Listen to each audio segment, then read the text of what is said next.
Good afternoon. Today is July 30th. It is 6:04, and this is a Budget and Public Employees Committee. Madam Clerk, please call the roll. Alderwoman Tyus. Alderwoman Sanye. Present. Alderman Browning. Present. Alderwoman Velazquez. Present. Alderman Devotie.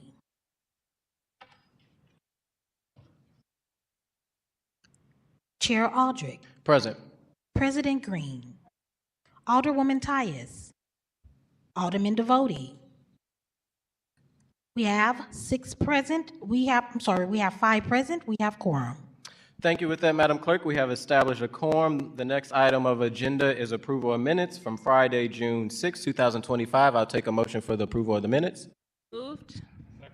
Moved by the Alderwoman from the 7th, second by the Alderman from the 9th. Madam Clerk, please call the roll. Alderwoman Tyus. Alderwoman Sanye. Aye. Alderman Browning.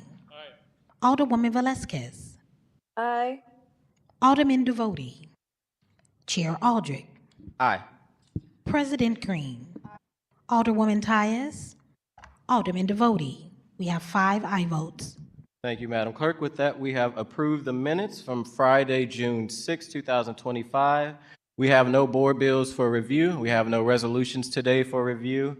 For committee discussion today, we will talk about the RAMS funding pertaining to Board Bill 31 that we passed here at the Board of Aldermen, the $30 million, which in that legislation requires a monthly review of those expenditures. But before we do that, Madam Clerk, I'm going to skip around just a little bit, and I want to make note that we will not be excusing the Alderwoman from the 12th for this meeting. Noted. All right, going back to committee discussion. So I just want to make note to all committee members before we start, or not committee members, people in the public, if you would like to sign up to speak after the presentation on RAMS, you can. We have a sign-up sheet over by Madam Clerk if you would like to sign up in support, in favor, or just to be able to give your input. And to level set, first, I want to thank everybody for coming out this evening. You could have been doing anything on this heat wave of a Wednesday, but you're here being part of your government process. This is a special meeting from the board, from the Budget and Public Employees Committee. I am honored to serve as the chair. Today marks an important milestone in the city when it comes to recovery efforts, and I want to begin by reminding everyone why we're convening this meeting. On June 6, 2025, the Board of Aldermen introduced Board Bill 31, sponsored by President Green and myself. And just 11 days later, it became law. And that ordinance number is 72009. It was a clear sign of the urgency and the community commitment and push to make sure that we did something after the aftermath of the disaster tornado. Section 5 of that ordinance focused on funds accountability, requiring the following. The Tornado Relief Recovery Fund shall be included among the funds subject to regular audit of city funds and required under law.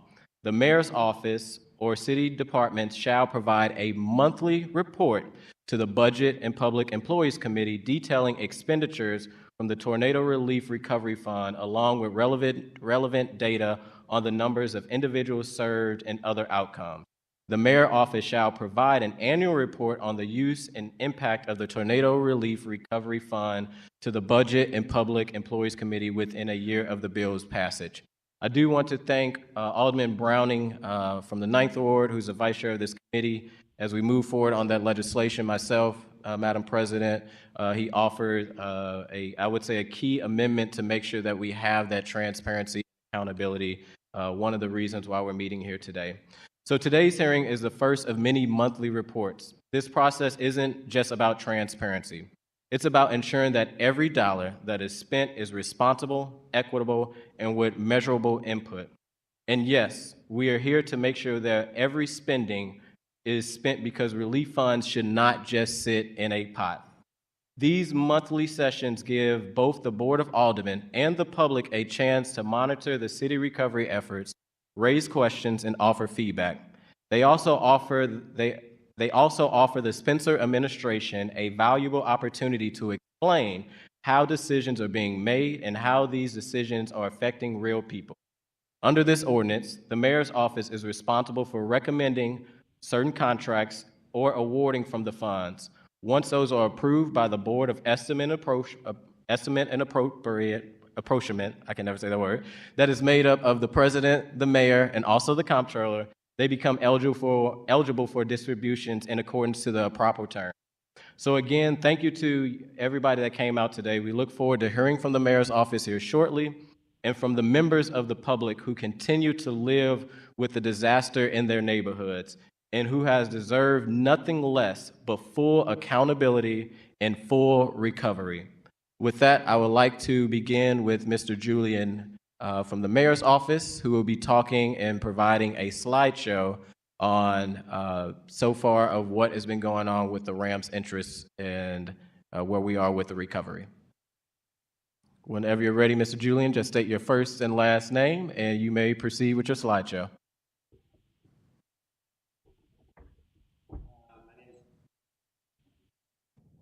Julian Nix. I'm the Chief Recovery and Neighborhood Information Officer for the City of St. Louis with Mayor Spencer.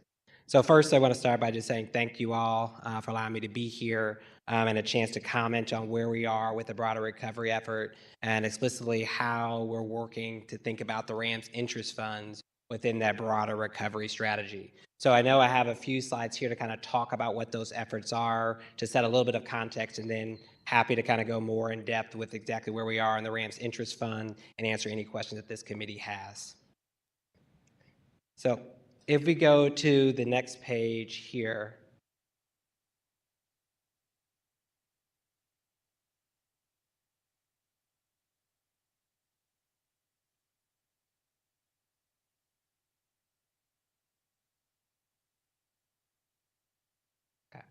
perfect. So just to start, just to kind of level set of kind of how we as administration think of the overall recovery effort as we work through it, is we have kind of broken out the recovery into three core phases. The initial heavy response phase, which is how we would describe the last 2 months. The restore phase, which is really what we think about as the next 1 to 2 year period, and the rebuild phase.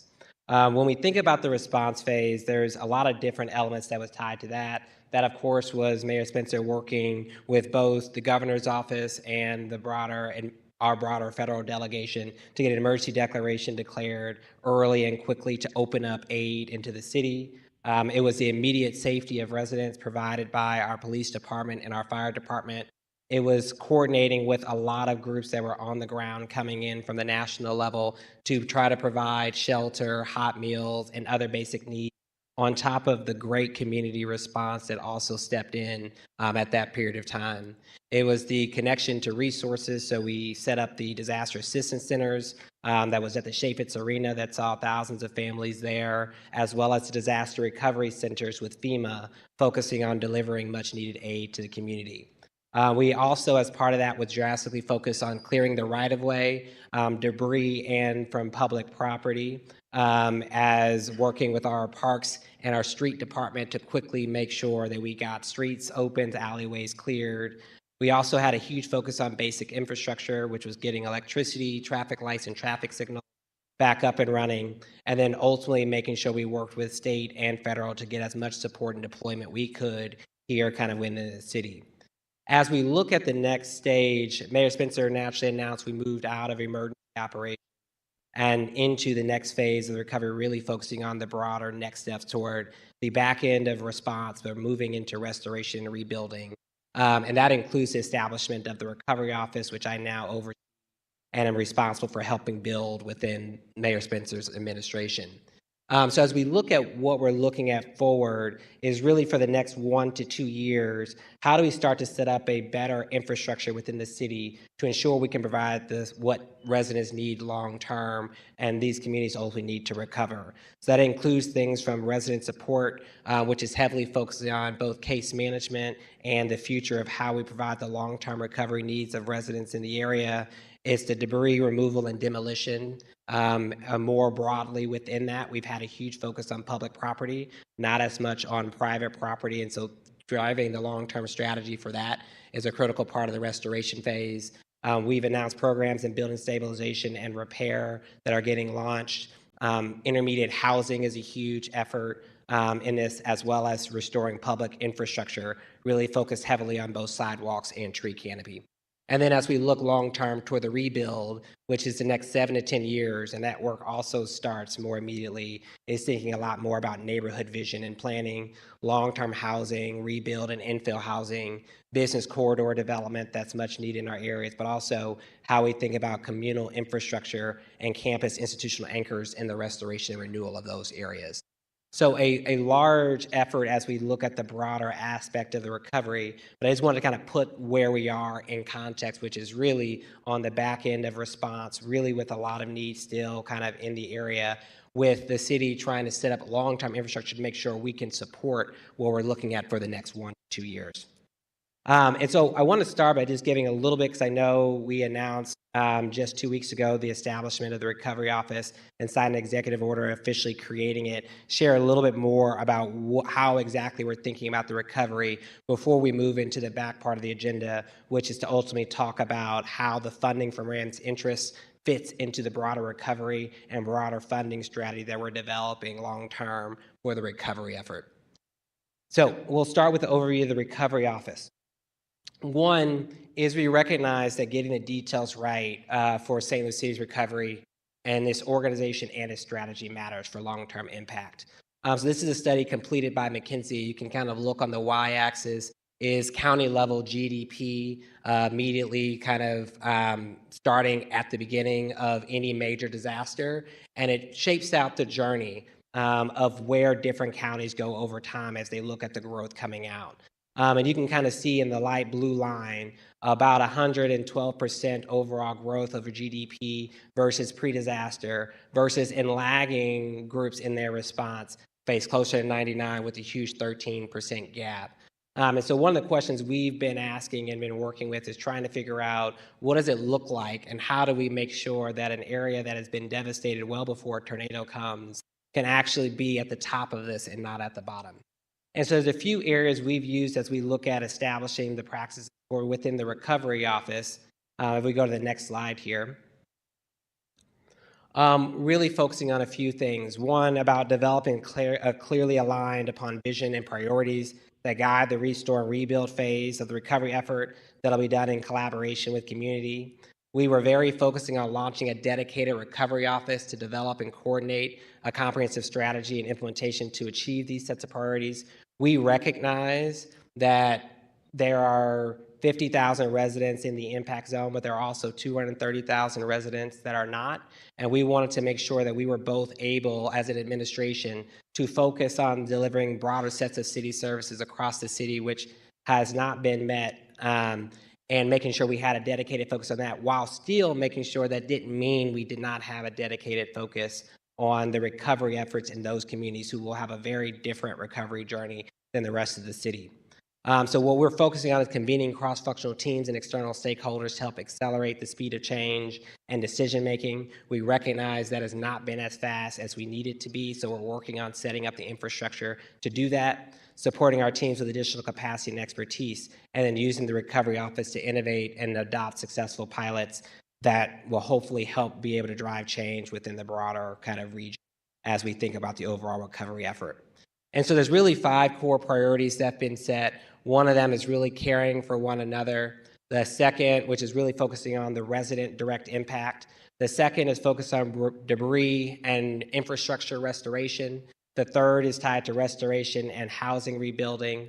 The fourth around accelerated communal planning and development, and then catalyzing neighborhood economies. And so as we think about what that means, the first is really thinking about that basic care aspect, which is a huge part of what RAM's interest was intended to help support, was directly how we help impact the residents of the area, stabilize, stay in St. Louis, and recover. We are also thinking about how do we make sure we remove debris. We know that's a core anchor to safety, to preventing further decline, and creating opportunities for new growth and development. We're focusing on how we think about transforming our impact communities into thriving places, recognizing we need to rebuild housing in those areas. We also recognize there's been a lot of barriers for developers as they think about housing. And so a very proactive part of ours is how do we start to address administrative barriers to recovery and build local capacities to support that resident-driven neighborhood development. And then the fifth is to support neighborhood businesses or anchor nonprofits to hopefully build back stronger. So I wanted to just start by shaping the overall aspect of the recovery effort and kind of where that is, because I haven't had a chance to report to this committee or even share this with the broader public around where we were, but wanted to kind of situate it in terms of kind of where we're headed and how the work moving through, including the accountability toward RAMS, fits in to this kind of longer term, bigger term picture, which we did not have in the immediate emergency side, and I recognize has led to not the same level of responsiveness in certain areas that both residents and I expect the city to be able to provide. So going from there, just wanted to say, so there are 5 task forces that have just now been stood up over the last 2 weeks since we closed down the emergency center operation and started moving more into the recovery office. It is a cross-functional team focused on resident well-being, on debris removal and infrastructure restoration, a third on housing restoration and rebuilding, a fourth on planning and development acceleration, and a fifth on business and economic catalyzation. And we recognize there's a lot of enablers where the task forces are really being run by cross-functional supportive agencies in collaboration with nonprofit partners, with really a lot of enablers that the recovery office will hope to help set up. That's the planning and execution side to make sure the task forces have a broader plan and things get executed and decisions can be made quicker. It's the long-term neighborhood and community engagement process. There's a large part of understanding the assessments of the damage. So we've talked a lot about how there's $1 to $1.5 billion of damage that's been assessed. How we think about the funding, we recognize that this $30 million from RAMS, we recognize that all the other funding that's been put up doesn't get close to solving this massive side of the need in those areas. And so how do we understand and develop a long-term funding strategy that meets this moment? And then how do we think about the broader cost recovery effort with FEMA tied to a lot of these heavy costs? We also recognize communications and marketing and being able to share things with the general public will continue to be critical, as well as how we do monitoring and reporting and data to inform decisions, and also legal and policy. So this is kind of the work that is underway, kind of underneath my team to kind of help support this overall effort. So I wanted to start with that and then now move more into, this is really a core part of what we're calling the assessment, funding, and broader cost recovery effort. And I wanted to talk a little bit about how we view the RAMS fitting in to the broader set of funds and needs that we're addressing with the community more broadly. So if you go to the next page here, and I promise we're going to get to RAMS real soon. But the funding for the recovery, just in terms of how it kind of generally works, that comes from a bunch of different primary sources. Usually, private insurance serves as a critical, typical source for rebuilding efforts, but we know the low insurance rate, especially in North St. Louis, makes St. Louis recovery effort difficult, and we also know a lot of people have had direct problems with their insurance providers and accessing much-needed funds. And then we also know additional philanthropic dollars and community dollars and resources have served as an additional immediate safety net. We have also know that we're working with the federal government to help unlock those broader sets of funds. So some of those current assistance programs is individual assistance. So many people may be familiar with the disaster recovery centers where people interact most with FEMA that's been awarding aid. There are SBA loans which provide support for both individuals but also businesses, interest rate loans. There's broader public assistance, which we just got final approval of to also do public-private debris removal, which is a huge step to being able to do more support directly on private property. Other programs in discussion, such as CBGDR, which is long-term community development block grants that can help fund long-term recovery efforts, as well as other requests coordinated with congressional delegation. And then there's also the local government support, which is both the required local match for state and city to unlock some elements of federal assistance. There's allocated city funds like the RAM settlement, and then there's potential future state funds that can be requested for urgent and resilience initiatives that we're working directly with the state to provide. So if we kind of go to the next page here, just kind of an update on where the federal and local funds that have been secured or are available to be secured thus far, which has been the lion's share of the city's focus and the mayor's office focus in the funding side and in the more recent period. So one of those, as we look at the federal government, we've seen in individual assistance about 30 million allocated in individual assistance across over 6,500 applications from residents. We know that that's not nearly enough, but we do have, just for everyone who has not, there is an August 11th deadline for that individual assistance application. I just want to put a quick plug in here for people to register. That doesn't mean they can't continue to make changes in their application to get other services, but they have to have an initial application by August 11th. I want to say thank you to President Green's office and the Board of Alder, who wrote a very supportive letter alongside us to submit to our broader federal aspect, that aspect to kind of hopefully request an extension. But the focus right now is that more immediate, get people to sign up in that point in time.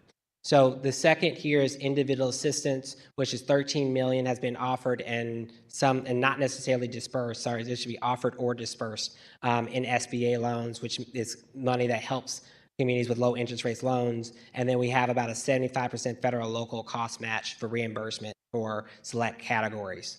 When we look at the local state level, we secured with Missouri Department of Public Safety $100 million in disaster relief for the city of St. Louis, that we are working with them on what exactly they're willing to fund. That is an appropriation that they still have to agree to give us toward things that they think are of interest. And so there's a huge focus in that effort and working through that.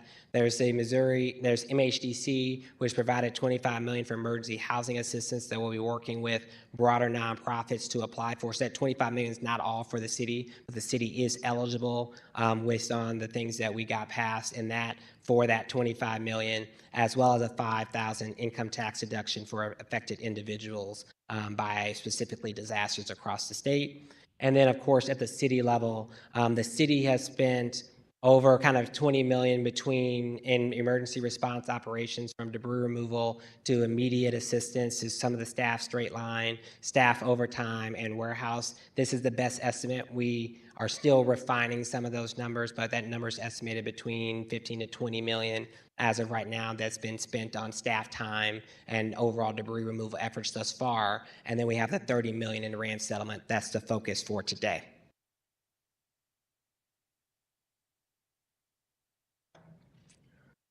Perfect. So moving into kind of the RAMS, kind of overall RAMS interest update, a few kind of overall updates that I kind of wanted to provide just to level set kind of conversation for where we are, is that one, we recognize that this was an urgent crisis, and we recognize that our nonprofit community, especially when it comes to individual aid and individual assistance directly on the streets, came directly from community and nonprofit partners and people being willing to help their neighbor.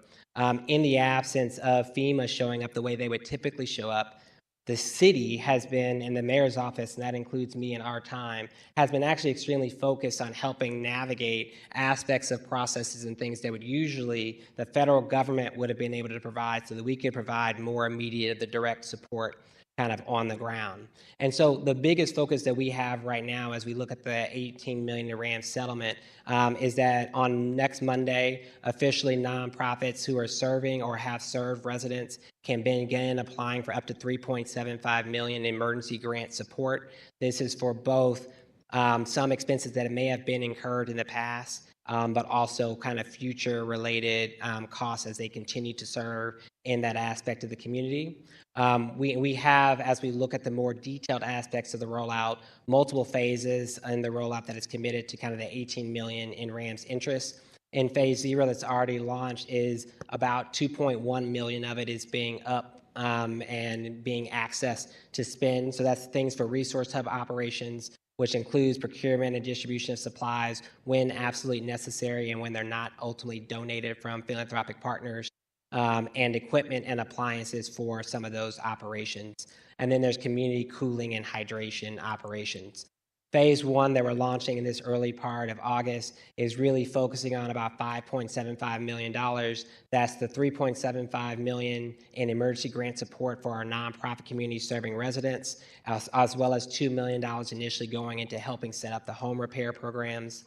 There's phase 2, which will hopefully be launched by the end of August, which is the $9.15 million in other community services for disaster case management, legal resources support, and mental health and wellness.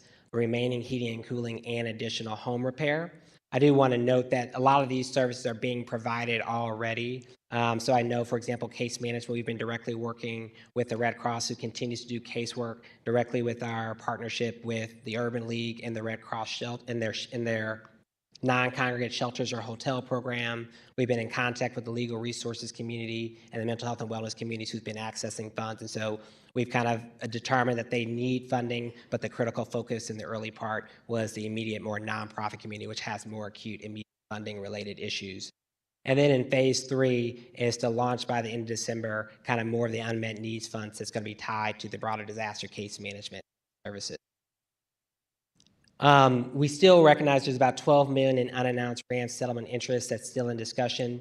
The focus right now that's been in heavy one around how and where exactly it's going to go is a focus on intermediate housing, intermediate private property debris removal, as well as long-term kind of staffing to support kind of the operations within the recovery office.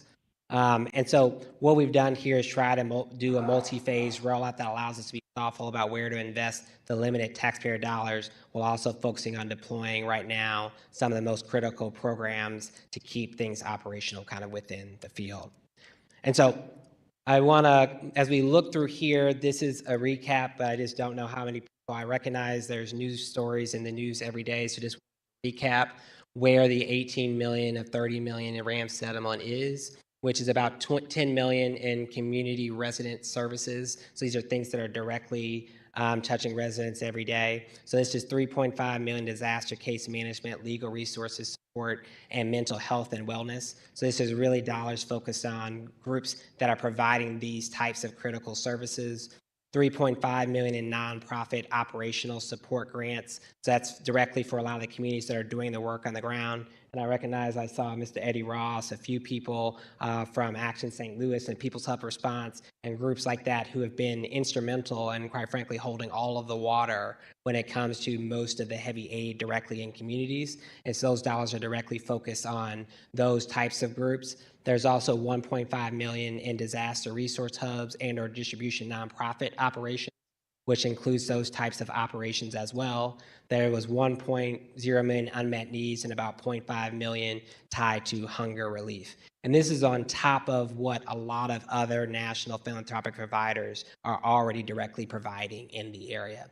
For our resource hubs, this is focusing on both procurement and distribution of supplies that are not donated, but are required in the communities, and 0.5 million for resource hub equipment and appliances. These are things like porta potties and hand wash stations, dumpsters, and things that have been placed at a bunch of different of our hub sites and our disaster recovery centers. Then we have the home stabilization repair, which is 5 million in funds going toward that, in addition to the 5.4 million in emergency stabilization funds. And then 1 million allocated more toward cooling and heating, by which a small portion of that is going to go to our water station loss, sprinkler and misting equipment that we set up in the disaster zone, as well as water messaging, and about 0.9 million in donations to nonprofits, mostly focusing on to provide cooling and heating for individuals and homeowners who don't have access to that. So the remaining 12 million, like I said, is still kind of in that active discussion. The next page here, I won't spend too much time on. This is pretty much the roll phase out of what I talked about in the high level bullets in the previous slide. That's really kind of outlining how we're rolling out the 30 million across multiple phases. But if I need to, I can come back to this slide when there's questions, but would love to open up questions directly to the committee. Gotcha. Thank you so much. A couple housekeeping rules for folks that got here after the presentation. If you would like to sign up to speak on your thoughts on the Rams' interests and after the presentation that Mr. Nix just gave, please do. My staff member will be bringing some business cards back. I've seen a lot of people taking photos of the presentation, so if you would like to be able to have that public document, once those business cards are put on the table, please send me an email or his cards or email so we can get that out to people who want to see it. And before I begin with community, one of the things I forgot to open up I'm with. sorry, Mr. Aldridge. We're going to print some off and I'll have some on the table and we can give them to them before they leave if they want. I'm going to print some presentations. Awesome. So if you're not able to get a printed one, also, like I said, we'll have some business cards on the table. So if you like the digital copy as well. Thank you, Madam Clerk. One of the things I forgot to mention when I started is I also want to thank, even though we're talking about Rams interests and how much we're spending, we would not have got to this place and time if it wasn't for community stepping up, non-for-profits. And I don't want to say them all because I may miss one, but I see, like Shelley, folks that's been holding it down off of Natural Bridge, Action St. Louis for the culture. I want to make sure I miss any for the Ville Urban League, Diamond Divas, so many that have been doing the work in the community before government was able to step up and do it. So to all the neighborhood organizations, to all the community people that even aren't part of an organization that just deliver water, hot dogs, or cleaned up, thank you for that moment. So now we'll start with questions from the committee. Since we do have a nice amount of residents here, if never try to limit committee members, but if we can get to maybe the most pressing questions for Mr. Julian so that we can hear residents, that would be great. So starting with Vice Chair Browning. Thank you. I'm going to keep my questions short for now because I want to get to the community, but I just had a quick question while I was looking at your presentation. My understanding is, this is an emergency. So a lot of these funds need to get out as quickly as possible to meet the needs of the community and the people who have been affected by this disaster. With these funds, do we have to go through the normal procurement process that the city goes through to secure contracts? If the city fully runs and manages that, yes. For both accountability purposes and our procurement process required by the city, these would have to run through open kind of RFP processes. So one of the reasons why this has taken kind of a while is when we recognize, especially with existing ARPA dollars that are being allocated, our departments don't have capacity to get a lot of this funding out immediately. And so we're working to establish a relationship with a fiscal agent to help distribute and make sure we can get these out much quicker than the city would do by itself. But it requires setting up a new program and setting up new partnerships to do that. But yes, it would be all run by procurement if the city was the main administrator of all aspects of these funds. All right, thank you. I'll pass on the rest and I'll wait to hear from the public. Thank you. Alderwoman Tonye. I just wanted to start by also thanking the community members who were able to come out tonight, and also to thank you for this presentation and for stepping into this role that obviously was unplanned. I am glad to see us create an office to focus on this function. I do think that is a good early sign, and I definitely think we're going to need it long term. So I'm glad that it is an official office, and congratulations on your role. I am going to just have two questions that I'm sure will be questions that members of the public has as well. You talked a little bit about just some of the work that comes with convening cross-functional teams and engaging external stakeholders. I'm really curious about how that process has been for you so far, maybe what some of your barriers or challenges have been, what's worked well. Obviously, we're new into this, but how has it been going bringing, folks together to really work on this? I like to say that St. Louis specializes in silos. We don't do the best at collaboration, so I'm curious about who those stakeholders are that kind of are being engaged, and who are some stakeholders that you're hoping to bring into the fold and to use this as an opportunity to put that on the table. Yeah, so I'll talk a little bit more about kind of how we're thinking about it. Is in the recovery effort, it was literally all hands on deck, and I know everyone was running around, including us, just trying to figure out where we can all put hands on the ground. So that effort looked a lot more like us finding out different people working on different things and people reaching out directly to our office. So in the early phases, the way collaboration looked like is I know we had direct regular calls with a lot of the groups that were on the ground, kind of doing a lot of the research and hearing the fundamental needs they were hearing on the ground that helped drive a lot of our information effort, combined with the support and work with the Board of Alders office.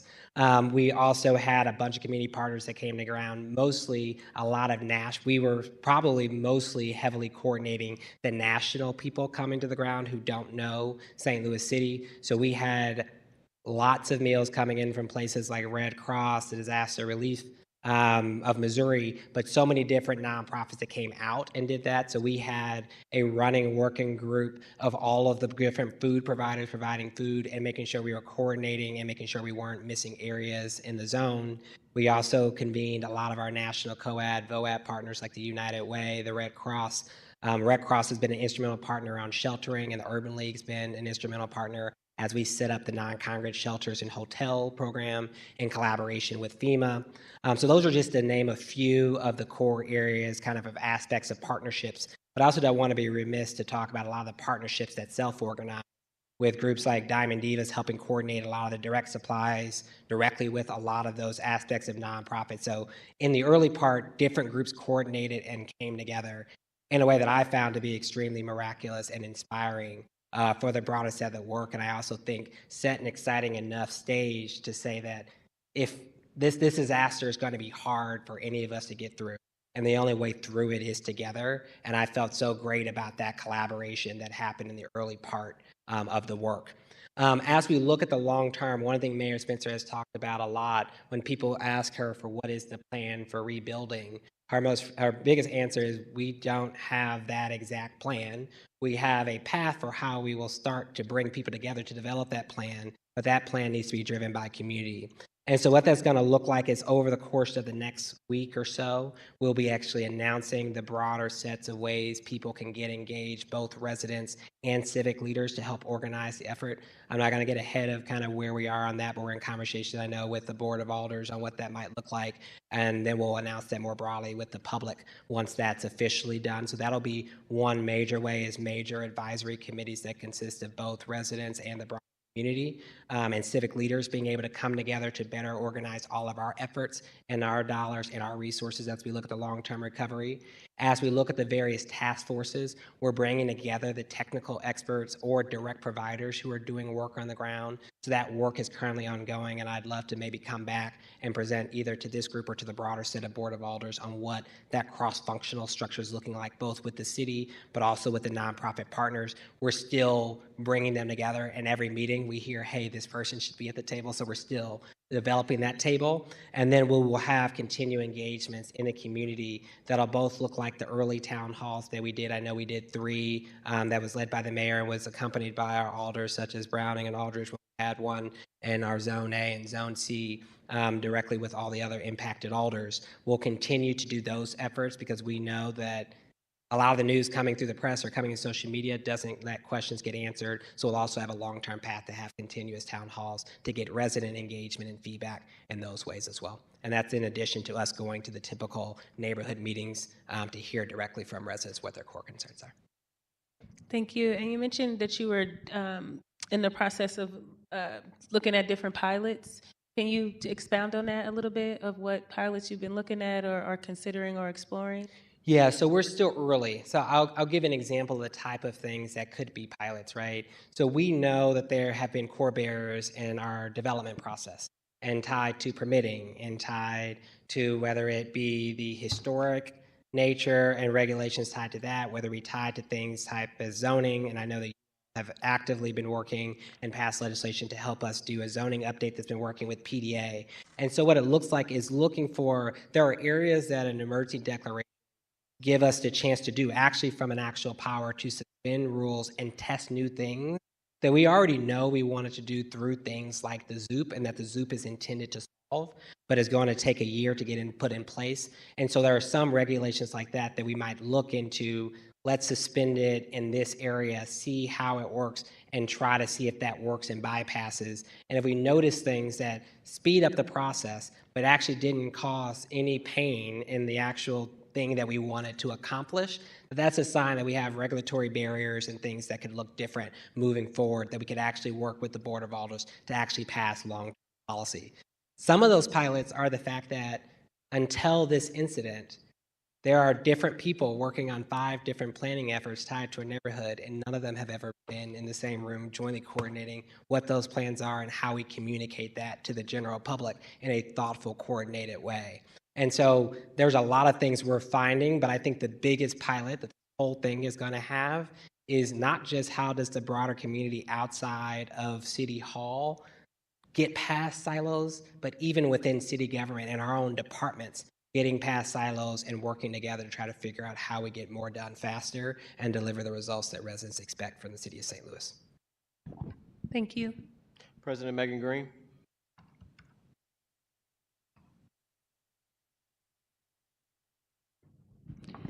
Thank you, Chair Aldridge and members of the committee, and thanks, Julian, for being here. I won't ask a ton of questions because I too want to get to hear the community, and then we might have some more questions for you, after what they say. But I do have a couple. Early on, Mayor Spencer said that one of the ways that she wanted to judge herself on this is by not losing residents, and I 100% agree with that goal. And I think that, we need to keep that as our North Star throughout this. So I want to make sure that I understand from your presentation for the remaining 12 million or so, we're looking at perhaps using some of that for housing. And we're looking at September timeline for getting that out. Yes. Okay. Getting more of a heavily planned and starting to get it. Yes. Okay, can you tell me about kind of what this city has been engaged in thus far to try to prevent homelessness and displacement, and as folks have not been able to be in their houses, how we've been working to keep track of them, to understand where folks are going, and how we can get them back into their community? Yeah, no, that's a great question. So a couple of different ways. Some of them, if an immediate effort, actually has not and was not immediately focused on always the St. Louis goal. Our first goal is making sure people get into stable, accessible housing with the hope that we can set up a process for even if people leave in the short term, have an option to come back. And so a lot of the things, even the shelters that we set up in the cross, were almost all in the city, but we know there are a lot of our NCS program that was set up and been worked in partnership with the Urban League has people in hotels. A lot of those hotels, given the cost and the willingness and the size of availability, have been outside of the city of St. Louis. But we have been focusing on first, how do we stabilize the people? And then how do we set the service for people to return back?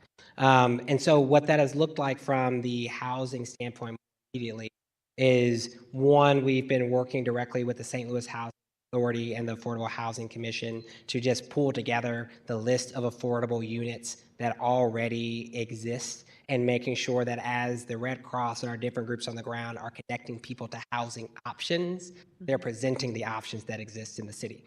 We do know, and we're still working to consolidate a lot more of this data, that there's not enough housing in the city of St. Louis that is affordable, especially for those on the north side, many of which who don't have a mortgage. And so moving to a place that costs $300 or $500 is unaffordable. And that is where we have a huge crunch. Right now, our team is just exploring what those types of things are to bring that type of housing back online. Historically, FEMA would have played a huge role in dropping dollars into trailers and other accessory dwelling units and things like that directly into these areas. That is not a program that we've been approved or been receiving from HUD, which has made this disaster harder for us and made that goal, quite frankly, way more difficult. That we've been in direct partnership with FEMA on the ground to try to figure out, but also our federal delegation to solve. But right now we're focusing on what are the vacant, where are the vacant units that with some investments we can get inventory of affordable housing back online, trying to take advantage of the existing building and housing stock that we have. And so right now my team has just finished compiling a major list of what all those properties are and trying to get assessments on the size of what it would cost to bring those online. We are of course talking about way more than what's left in RAM's interest, and so we'll be directly working to partner with your office and with other offices to figure out how we start to think about the level of investment that we may as a city be willing to make and how far we're willing to go make those investments to help support that. But yes, we do want to make sure some of that initial money that needs to go to intermediate housing. Okay, and that transitional housing, do we know yet what that's going to look like? Beyond the trying to find places that are open and available. It seems like it is unlikely that we are getting FEMA trailers. Yes. And so absent that, do we have an idea of where we can get that additional transitional housing capacity. Yeah, so a lot of it, the immediate capacity is some of those inventory return, and then we're looking into those other programs for the city. The hard part is there are not many examples of people who've done it before because the city has never had to hold this on their own, and so we're not ready to share exactly what that looks like, but it is something that we're directly meeting with housing and stuff to try to get an answer on what that could look like to then talk to the Board of Alders and the broader community about. Okay. That's all my questions for now. I may have more after the public, but I'll stop there. No, great question, a hard question that keeps me up at night. Me too. I've asked it to you 50 times. Well, we will one day have an answer.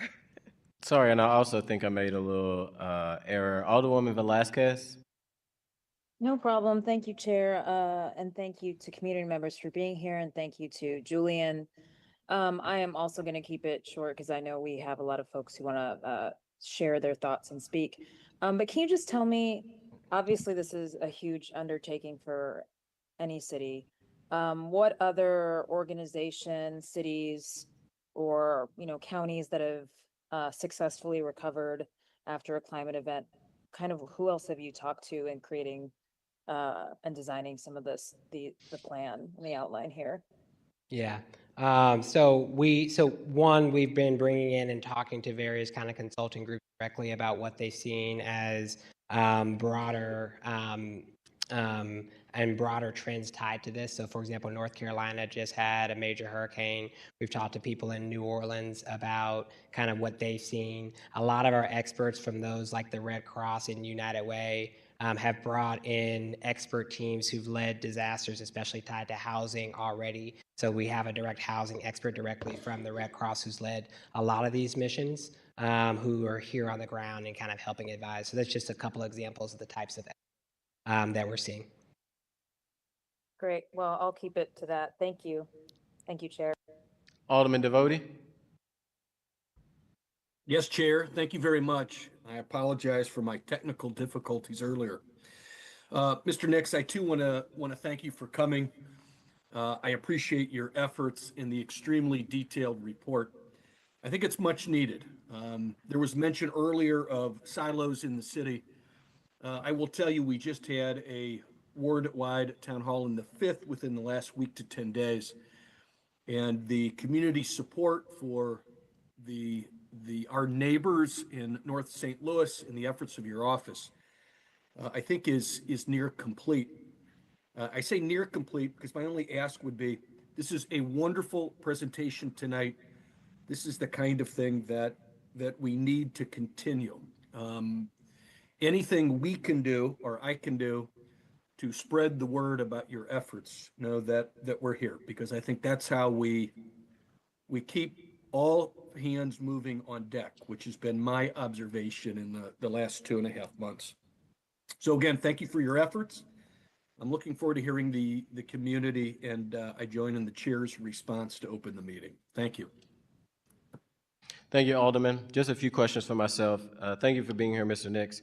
So how much, if not any, when and on what, how much of the $30 million of RAM's interest has the mayor's office or ENA approved to spend? And then, like I say, if none, when and what is the plan to start spending that money?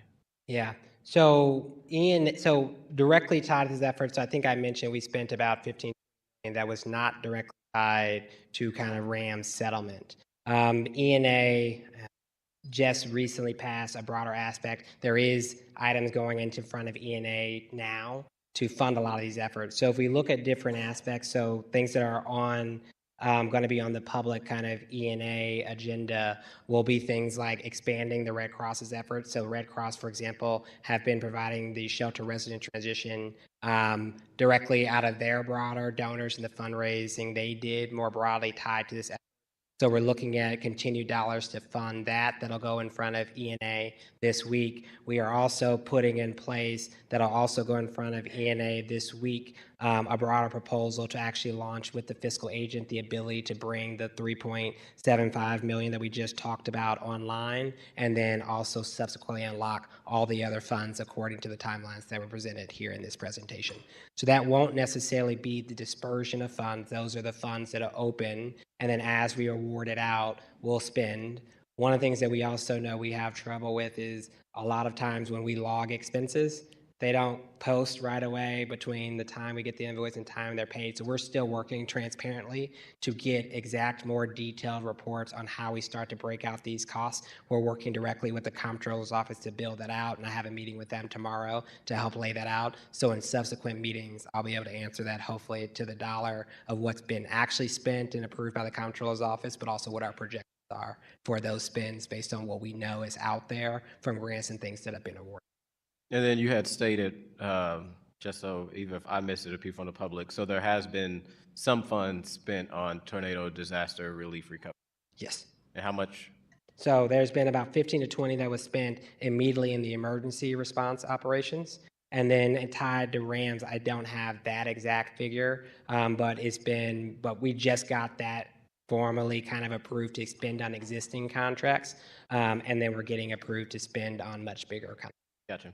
If that, even though, like I said, I know our discussion item today is about RAMS expenditures, but out of that 15 million that have been spent on tornado relief, I guess if those documents could be provided to the budget committee to have maybe a separate meeting to just continue budget conversations on that, that would be helpful. We'll have a lot of those conversations, Alderman Aldridge. I can promise you that. All right, thank you. All right, we're going to jump into our community discussion. Again, if you haven't signed up, you can sign up front over here next to our clerk.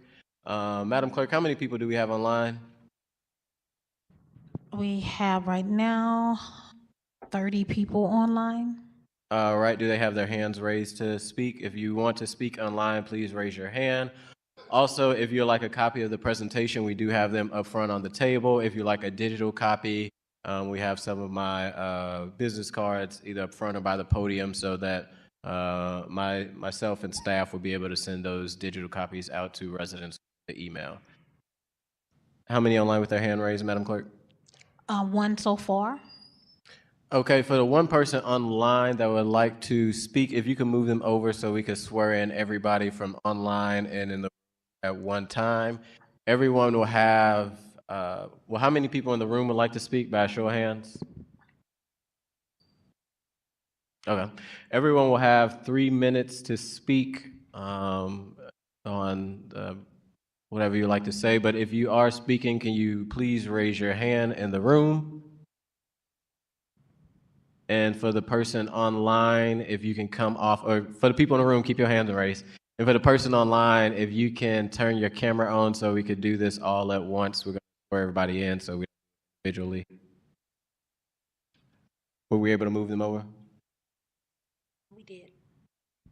For the folks in the room, just give me 1 second. Okay. Chairman, Yes. it looks like Kayla Reed is listed as a panelist and not as an attendee, and she also has her hand up. So there are actually 2 people that I see online that want to testify. It's actually 3. So yeah, I saw Kayla. 3 now. Okay, for the folks online, as we move you over, please turn your screen on and raise your hand. Okay, I see Ms. Reed, and I think we got one more online that we're waiting on.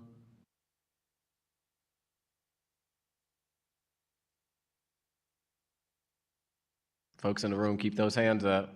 It's like Simon says. And what I'll do is I'll just go ahead and swear everybody in, and then the last person online, we'll figure that out. So everyone that is raising your hand online in the room, do you swear to tell the truth, the whole truth, and nothing but the truth? All right. Everyone will have 3 minutes. What we'll do is we'll do 1 in the room. We'll transfer from in-room, online, online to everybody online is done, and then we'll just finish off in the room. So, Madam Clerk, whenever you're ready, please call the first person for in the room to be able to speak. Again, you have 3 minutes. We have Mr. Jim Roos. And Madam Clerk, if you could help keep time, that'd be helpful. Yes. Thank you. Good evening. For 45 years, And for everybody that comes up, if you state your first name, last name, and the ward you resign in. If you don't resign in the city, you can state the organization or where you reside at in the county. Thank you. My name is Jim Roos. I live on Lafayette. That's part of the 7th Ward. For 45 years, I managed rental housing. For the last 6 years, I've been out of my silo, getting acquainted. In 2007, I started to manage a building on Roosevelt that's about halfway between Natural Bridge and MLK. I struggled with that, and 3 years ago, or actually 2 years ago to this month, I started clearing up the vacant lot across the alley from my building. My neighbor got enthused. He did it across the alley from his building. We raised money, donations to Sanctuary in the Ordinary, the nonprofit that I ran. And we've cleared parts of 4 blocks between Barrett Brothers Park and Laclede School. And the city last year CDA awarded us, by us, I mean the Wellston Loop Community Development Corporation, $100,000 to continue this clearing work. I'm here to say that it's essential, almost a prerequisite, that all of the efforts for recovery should include not just picking up the rubble from the tornado, but deeply clearing the blocks on which the buildings are located. We called that progress sustainable clearing and greening. And I would like to see any money, the RAMS money, FEMA money, used in that context. If we help a few buildings, many people recover, but the area around them is overgrown and trash filled, hard to cut the grass, we're wasting our time. I have a flyer that I've passed out to most of you here. I have enough copies for anybody who wants it. I think that's it. So I'm here to say, let's combine sustainable clearing and greening with tornado recovery. And if we fail to do that, I think we're making a huge mistake. Maybe I could tell you one other story, since I don't think my 3 minutes have run out. There's a man that owned two 4-family buildings on Roosevelt, just diagonally across the street from my building. And a few years ago, well, he had a fire in one of the buildings. The other building was fine. But he tore them both down. And he said, all I could get were drug pushers or drug users, and the neighborhood was overgrown. He had given up on it. So I am pleading with the citizens and with the elected officials to be sure as we can, that we clear all the overgrowth, the rubble, the cement foundations that weren't removed with the demolition, the cement steps. That's what we've done on the 5800 block of Roosevelt and Greer.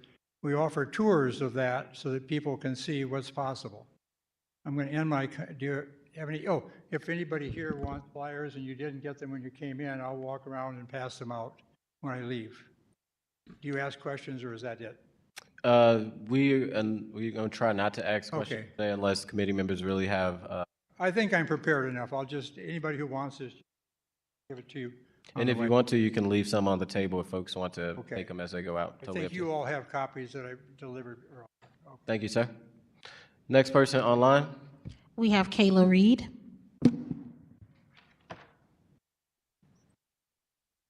All right, Ms. Reed, just state your name, ward, and proceed when you're ready.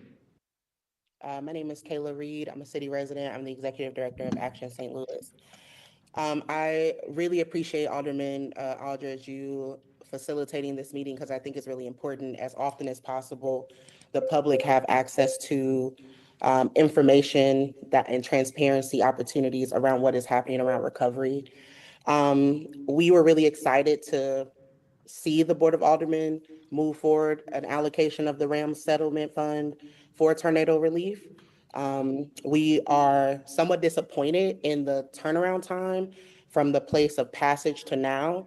There are a lot of plans, but there's not a lot of actual action inside of those plans. And the nonprofit complex ecosystem that stood up after the tornado has really reached a line of capacity. And so I just want to advocate for a couple of things. One, I do think it's really important that some of these funds are used to reimburse organizations that have used their general operating resources to sustain the first phase of this work. And so thinking about organizations like Diamond Divas and others who have stretched their capacity beyond the domestic violence work that they do to become really the warehouse of the recovery work, I think it's really important that organizations like that are resourced to be able to expand, to recoup what they lost and then also expand their operations. What I also want to say is $30 million, we have not answered the question that is the most important question, which is housing. We are in a dire state where it's been 75 days since the tornado struck the city of St. Louis, and there is not a solution to keep people housed in city limits.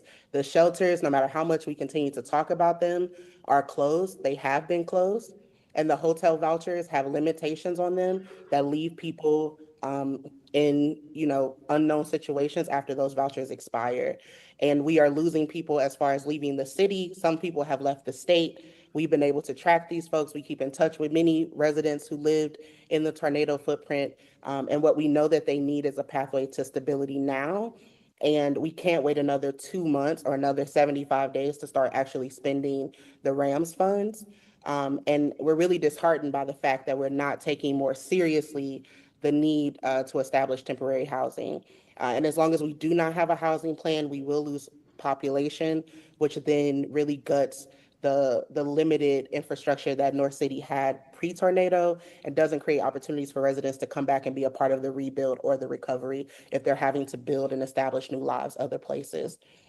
I do just want to acknowledge that while we appreciate, the affirmation and the work, what we have been able to contribute is about 38,000 hours of volunteer work through the People's Response since the tornado.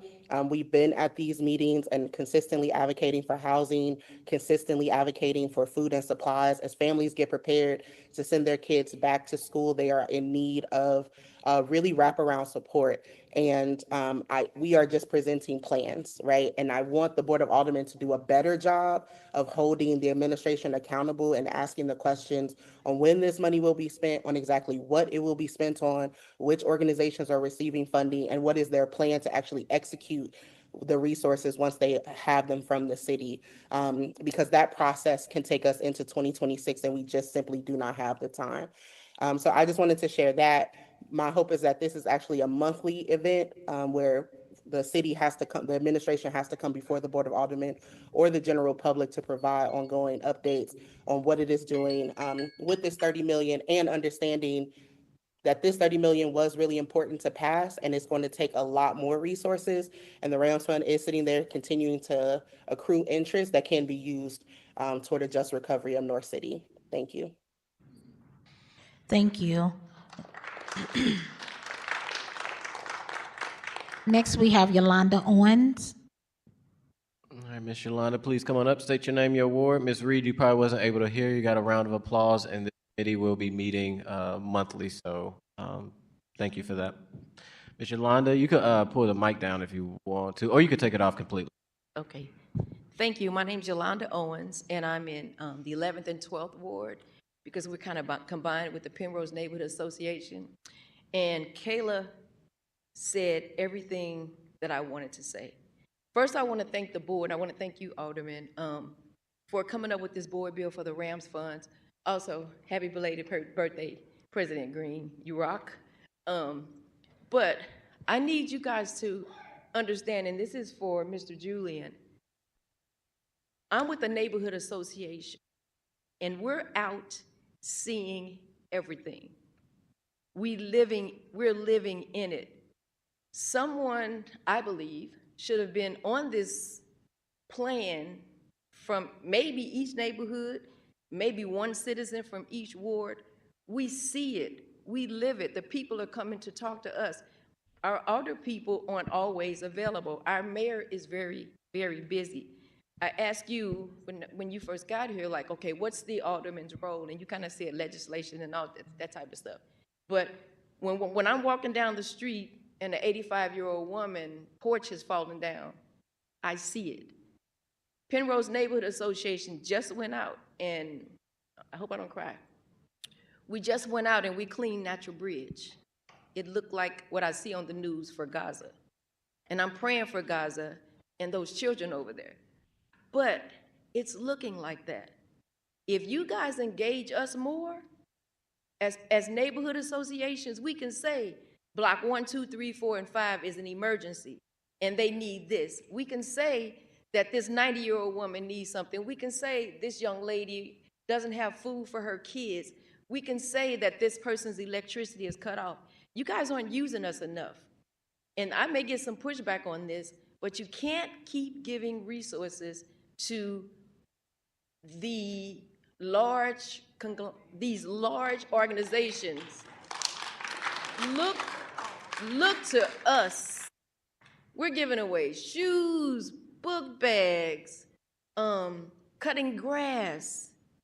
An 80-year-old woman cut her grass and then cut a lot next to her that's owned by the LRA. We're living it. We see it. And in closing, I don't want this to be a division thing, because we care about and love every ward from 1 to, I don't know, what's the last one, 14? 14. 14. We love all of our neighbors. It's like one St. Louis. So North City need a little bit at this particular time, but if South City, West Central West End, you guys, if y'all need help, we're here to help. So we don't want the division. We just want you guys to utilize the boots on the ground. Like that young lady said, I can tell you everybody almost in the Penrose neighborhood in Ward 11 and 12 who need help. And the last thing I'm gonna say is it's not gonna be nice. I don't see my alderman.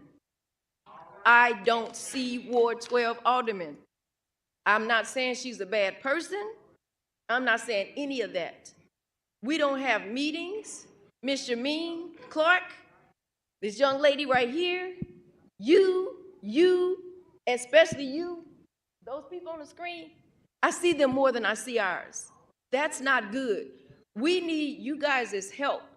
And there has to be some accountability, but there's an appreciation for what you guys have done, because it's phenomenal. Thank you for the board bill. Thank you, thank you, thank you. And thank you for what the mayor has been phenomenal. She has been wonderful. Ameren, all the other people have been great. So please, please just talk to the neighborhood association. Mr. Julian, we can help you with recovery. Thank you. Thank you. And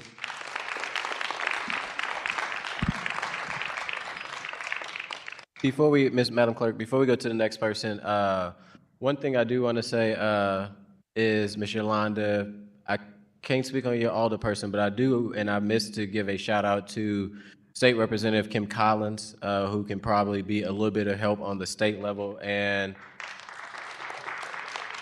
she's here today. She, you know, when you talk about collaboration and working together, she was a huge part with bringing that $100 million down from the state level to the local level. Now, we are still working to spend that, but when you talk about boots on the ground, she is boots on the ground that could probably be able to help connect some of that. And I know she talked about Penrose for the Ville and all those. So she is here, and I do want to give her flowers. A quick question from Alderwoman Sanye. Ms. Yolanda, my question was for you, but I don't want to make you come back up, so I can ask later. It's really simple. I just was curious, does the Penrose Neighborhood Organization, do you guys have an election process for your officers? Mm-hmm. Okay. We're 501. Okay, I just, yeah, I was just curious, and just, it was kind of reference to your question too. Like, I think most of us would say, if there's anything that you're trying to ask of the Board of Aldermen, if anybody emails me, I always respond, and I think a lot of us feel that way. So if there's ever anything I can help you with, answer to you, and I know you and I communicate, but just so you know, if you're not getting a response and there's information that maybe all of us would have, I'm always happy to, help with that however I can. Thank you. Thank you. Thank you, Ms. Yolanda. Next person online. Next we have Miss Linda Brayboy. All right, Ms. Linda, just say your first, last name, and the ward you reside in, and you may proceed. Linda Brayboy, Ward 9. I keep it short, and mine's kind of based on something that Kayla was speaking on. I'm deeply concerned. I don't stay in the area, in North City, but I was in the area a couple of years ago, and I have family and friends that still stay in the area. I'm kind of concerned because I know there's a lot of effort been put into recovery and emergency efforts and things of that nature. But as a city, I think we need to do more. I think the city need to do more. I hear about all the funds that was gathered and used elsewhere and different things of that nature, but I think more should be used for the community itself with building housing. Like, with housing, without housing, we don't have a community. And a lot of people I know wasn't insured in that area. I understand that.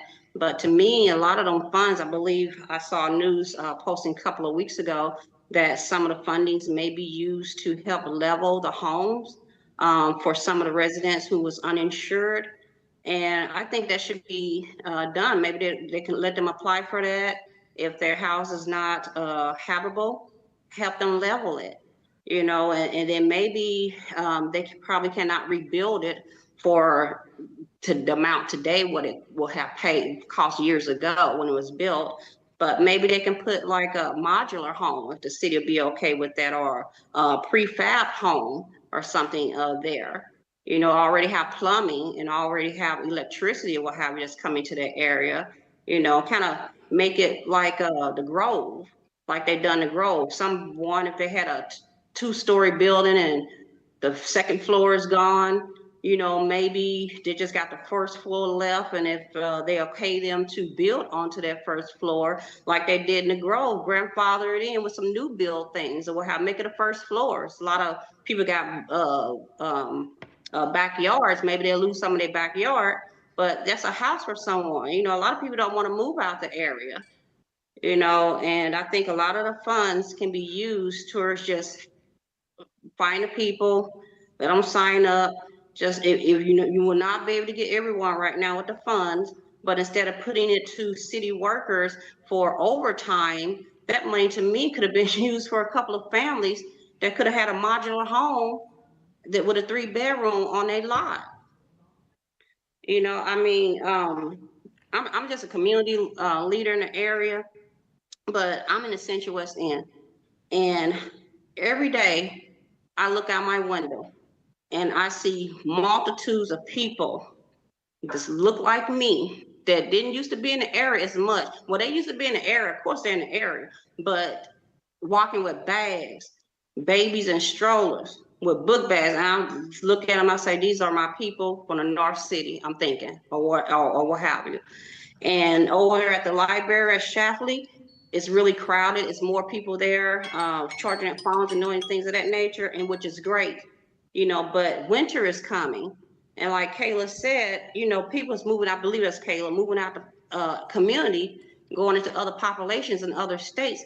I'm afraid we're not just gonna be losing people to moving to different populations so they can get a apartment or a house or something of that nature. I think we're gonna start losing people. Winter is coming. People out here with children. Those vouchers gonna only last those hotels so long, and we're gonna have more homeless on the street. We're gonna have, I'm afraid that more people gonna be dying frozen on the street because of this. We need to do something, and we need to do something fast. I don't know why they would not give us FEMA trailers. It's asinine to me. I bet you people down in Texas got FEMA trailers or something. They had FEMA there within a couple of hours, I believe, helping them. It took us 3 weeks. Thank you, Ms. Barbour. That is your time. Thank you so much. Thank you. Next, we have, I believe it's Ali Rand. Ali? All right, Ms. Alley, just first and last name, and then you can proceed, and then the ward you live in. Yep. My name is Ali Rand. I live in the 9th Ward, but I work in the 9th and 10th Ward. You can proceed. Great. I want to thank you all for doing this tonight. I want to echo exactly what Kayla said on the call. I think she summed that up so beautifully for what so many of us are feeling. And I also want to take a moment to acknowledge everyone in this room that if you're here tonight, you probably have not had a normal day in 75 days. So, a moment for all of you. My last normal day was on May 15th. And I won't get emotional up here, but I came tonight because a month ago I stood at a town hall and asked about debris removal in Academy. On July 10th, there was a press release and a statement saying this emergency stabilization program, I'm cutting out, sorry. Stabilization program was rolled out. There would be 19.2 million in funds, and 2 million of that would be for debris removal. The press release said there would be a grid by grid approach with this third-party company called Sparta, starting in the most north corner of the tornado path and working its way backwards. I have been with this team here on the street for 73 days, and we have never seen any debris removal. Nothing happened post that July 10th announcement. We go every day and we work tirelessly to help the people, help our neighbors, help these residents, but we cannot bring children home. We cannot bring families home until this debris is cleaned out. So my ask is that if we have press releases and this emergency stabilization created, cutting out again, that they can be utilized. And I'm very confused as to why in the presentation tonight, we didn't have that $2 million allotment still for debris removal. And can that be still included because 2 million was not enough? And can we be told, the boots on the ground, how to partner with the city to make this debris go away? 75 days of hazardous material is horrendous. It's third world. It's Katrina level in our own town. And it's exhausting for the people that already don't have a home to be told, you don't have a home and you're not good enough to have your trash picked up, which is a basic human service that a city should provide. So I don't want to take any more valuable time, but I would love the consideration to continue partnering with and to make the things that we are told and promised actually be fulfilled. Thank you. Next, we have Ms. Cynthia Jordan, needs to be sworn. Ms. Jordan, could you raise your right hand? You swear to tell the truth, the whole truth, and nothing but the truth? I do, Mr. Chair. All right, thank you, Ms. Jordan. You may proceed. Just state your first and last name and the ward you reside in. You have 3 minutes. Yes, sir. Thank you. Good evening, everyone, Madam President, members of the board. My name is Cynthia Jordan, and while I'm not a resident of the city of St. Louis, I was born in the city of St. Louis, and I currently live in the city of Creve Coeur. This is my home. I love my city. I love my region. And I just want to identify as a banker. So my area of expertise is Community Reinvestment Act of 1977. So basically compliance, community development would be a specialty. And the reason I'm speaking tonight is to, well, first and foremost, I've been wanting to connect with the mayor's office, specifically Mr. Julian Nix, to help. I do believe that the private sector has to be part of the solution and the approach to not only recovery, but also long-term rebuilding of our crown jewel, which is the city of St. Louis. And so I've been volunteering like everyone else, but I want to talk specifically about what we've been doing as bankers collectively. Specifically myself, I've reached out to a peer of mine, the community development specialist of the FDIC, Teresa Green. She is in Kansas City, Missouri, and she covers this region. And so when I moved back here from Kansas City back in April, and then we got Unfortunately, the city got hit with the EF3. I reached out to Ms. Green to try to convene a committee of banks. Collectively, there's large banks, small, all in between. And just for the record, Mr. Chair, I do work for US Bank. I got this committee going to talk about ways that we could help as an industry, those that are based here in the city of St. Louis, as well as those that have market presence here in our region. How can we engage and be part of the solution? How can we help our neighbors?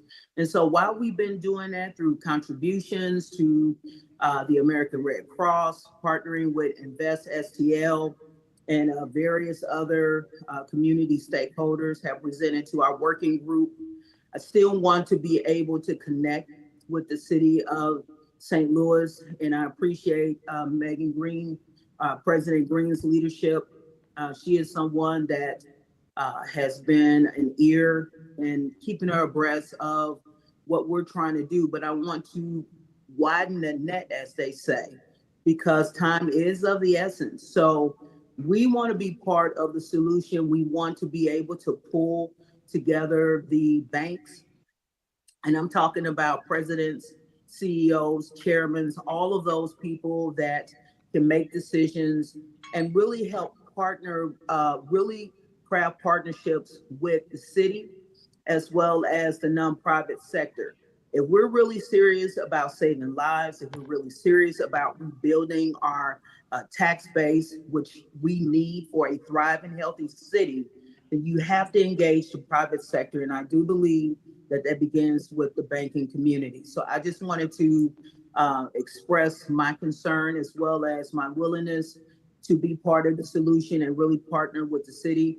Mr. Nix, you will see an invitation in your inbox going back to July 11th, inviting you to be a guest speaker to the working group of banks that we have put together. So with that, I will yield back any time that I have, but I just wanted to let you know that we're here and I want to help. Thank you. Thank you. Next, we have Mr. Wesley Kloss. All right, Mr. Wesley, just your first, last name, and the ward you reside in, and you have 3 minutes. Please proceed. Wesley Klaus, and I live in Lake St. Louis, but I've been helping side by side with Ali Raymond since day one. And we have been in masonry, been around for 39 years, full-time for 25. So brickwork, it's who I am. I mean, it's part of me. And we help out and work for so many different clients. And I'm telling you guys now, people of the Academy and the neighborhood and everybody around here in North St. Louis, like these homeowners are fantastic. They're wonderful people.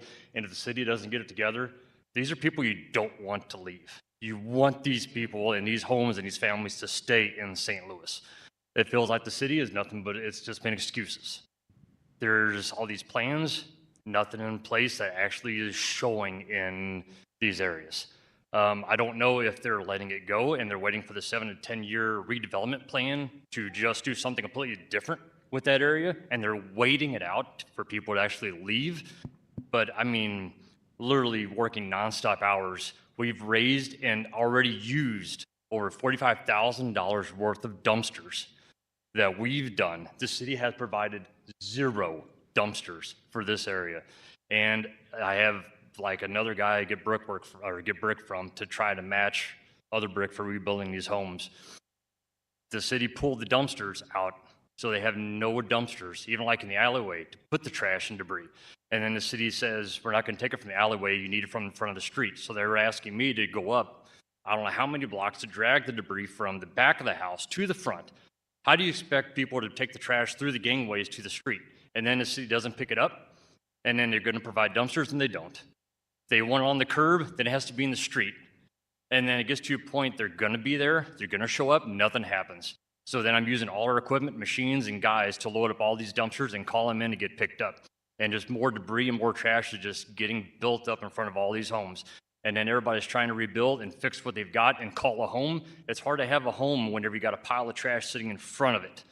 And how it's not a landfill. And the city is making it look like it's a landfill by not providing more to these areas and showing it. And boots on the ground, haven't seen any. and that was a joke with the National Guard. And who is, like, all these funds that are being provided, who's watching where it goes? Because I know how this stuff works with donations and city and like other big projects, and you give out money to contractors, and it's on who you know, and somebody's, you can tell you what, I give you this job, I'll give you this. Nobody's looking at these bids and these estimates to make sure it's a good price and a good deal. I don't know how many people are taking advantage of the volunteers and these groups and these organizations, because everybody thinks that, okay, you need help, you need a machine rented, you need this, you need dumpsters, okay, we'll help you out. And they think you got a good heart, and they're charging them way too much. I don't know how many thousands of dollars that end up helping out. Just, I know we saved over $30,000 just from doing that part in this little bit. I can only imagine what the city would say if somebody was really paying attention to where those funds were going and making sure that it just wasn't going to whoever we're friends with, whoever. Like, it's, resource it out. The city has a lot of pool, he had a lot of money. Okay, if we use you for this, what's the best price you can give? Bid it out and make sure it's actually for the city's best interest and the homeowners and everybody else, and not just pissing money away. Because you can say you got 10 million you're putting out, say you can save 2 million, that's going to be rebuilt. But these homes need to be rebuilt now. I mean, something has got to be done. You got wintertime coming up, like you mentioned, and if something's not done, I don't know where they're going to go. You want these homeowners to stay here. And so far, there's been little to nothing on the Academy area and surrounding areas. Like, I've been there every day and have seen the city come through once picking up tree stumps, and I've seen them 2 other times playing around in an empty lot. That's it. Thank you, Mr. Claus. Thank you. Mr. Chair, can I ask a question? Mr. Kraus, could Madam Clerk, we're going, President, you can come back up, sir. Yeah. One quick question from President Green. Just want to make sure that I am understanding you correctly. So the dumpsters that were in the alleys have been removed? Yes. And Now- on Vernon, I think, was the other street that the guy said he asked if I can pick him up and take him to the street that was in Gangway. So there's literally dumpsters removed, and the city has provided 0 on the streets when they said they were going to. Like, literally, put the debris on the streets, we'll pick it up. It's been there for So are there 2 weeks. Have roll carts been provided or? Nothing Nothing. Okay. from the city. Okay. Like, Just wanted to literally make sat there sure for I 2 weeks. understood We've that had- correctly. Like, we stopped bringing in dumpsters, and it got to a point of sitting so long that we ended up having to spend donation money that could have been used to rebuild other, like, put into rebuilding a house, 4 more dumpsters. So that's the other thing too, the donation, like the money going towards debris. And I think you mentioned, is that going to go back to some of these organizations that are spent money on dumpsters so they can put it into the actual homes and rebuilding? Yes. So one of the pots of money that I think Julian said is going to be released on Monday will be for organizations that have been doing on the ground work, and that includes being reimbursed for expenditures that organizations have made. Because we Okay. know that there's been a lot of organizations that have, gone through their reserves and, helping to hold this down. So according to the presentation Monday, those funds are going to start to be released. They've got receipts for all of them. And even like I mentioned before on paying attention for cost, just switching out dumpster companies almost cut the price a third for each dumpster. Yeah. And that's just something simple that if somebody could really watch that money and where that's going to make sure the price is where it should be and not take advantage of just because it's a city, Right. I think would make a big difference. Okay. Thank you. One quick follow-up question, sir. What exact block are you referring to? We're on, so it'd be Union and Delmar on Enright and Kensington.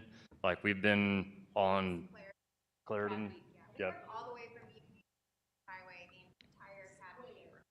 Okay, just asking for clarity for support on that from somebody from the mayor's office. Want to know exactly what areas. Okay. Thank you.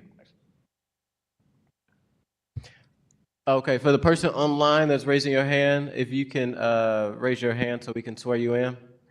If you swear to tell the truth, the whole truth, and nothing but the truth. We can't hear you. I don't know how. Oh, we can hear you now. Is your hand up? Okay. Yes, I've already been sworn in with the first group. Okay, I didn't catch you. Can I, just in case, you raise your hand and you swear to tell the truth? Yes. All right, Ms. Kim, you have 3 minutes. Please state your first and last name and the ward you reside in, and you. Okay. My name is Kim Squalls. I reside in Ward 13. I grew up in Ward 11, right across the street from O'Fallon Park. Our family home is still there. We have gotten some help from FEMA. And I have two questions. How do we apply for funding to repair the house? Because the house has it's a 3-story, 3 chimneys, and needs tuck pointing and all of that. House is in relatively somewhat good shape, but we still need some help. My second question is the children. Will the schools be repaired in time for the new semester and not have that chaos we did last August when there were not enough transportation? And if the schools are not prepared, where are the children going to go? Thank you for that, Ms. Kim. Typically, we do not do the answer questions in committee hearing, but I will say to you, I didn't hear your first one. If you do want to repeat it, SLPS is not under the authority of the Board of Aldermen, so we do not have input, or we don't have decision making when it comes to our public schools. That is your Board of Public. What's it called? SLPS. Public. Board of Education. Okay, well, I'll trust me, I'll be on it. My first question was, how do we go about applying for funding to repair our home, my mom's home and my aunt's home? So you My would, childhood home. have you applied for FEMA funding? Yes, That will be the but first. I was referring to the funding the city provided. That hasn't been released yet. Okay, when will it be released? If Julian, you want to come up real quick and just answer?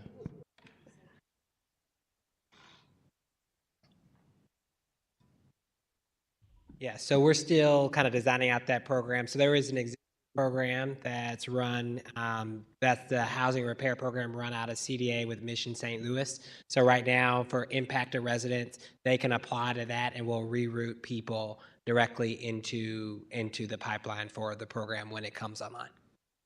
The exact, sorry. Yes, go ahead. Yeah, so it's that same program. I don't have that exact link in front of me, but right now the program is directly related to the tornado has not been launched yet, but that's the program that you can go and put your name in. The other way to do it, there's also an ability to put a request for emergency stabilization directly through CSB, and that'll also route you through our broader programs as well.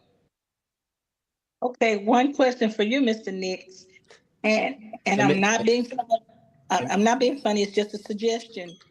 When you bring forth a proposal, have it's not going to be a solution, but solution in the sense of, okay, this is where we are and we're starting now. You understand what I'm saying?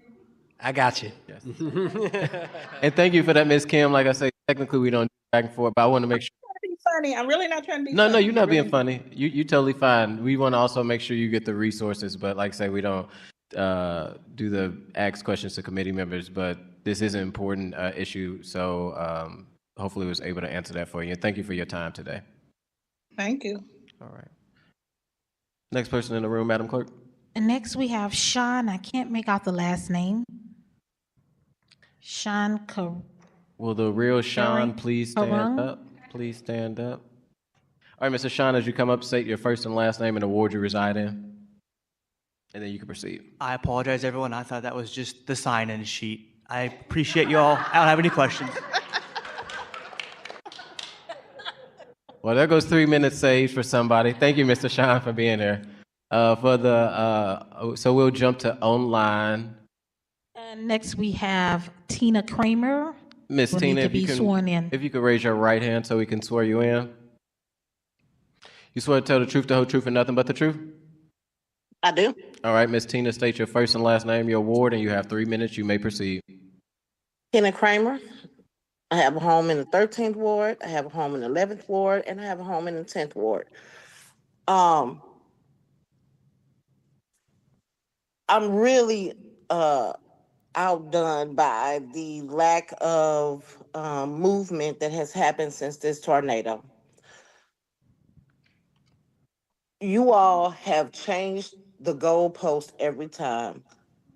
And as a citizen, we are constantly trying to meet the expectations that you have for us so we can get the help that we need.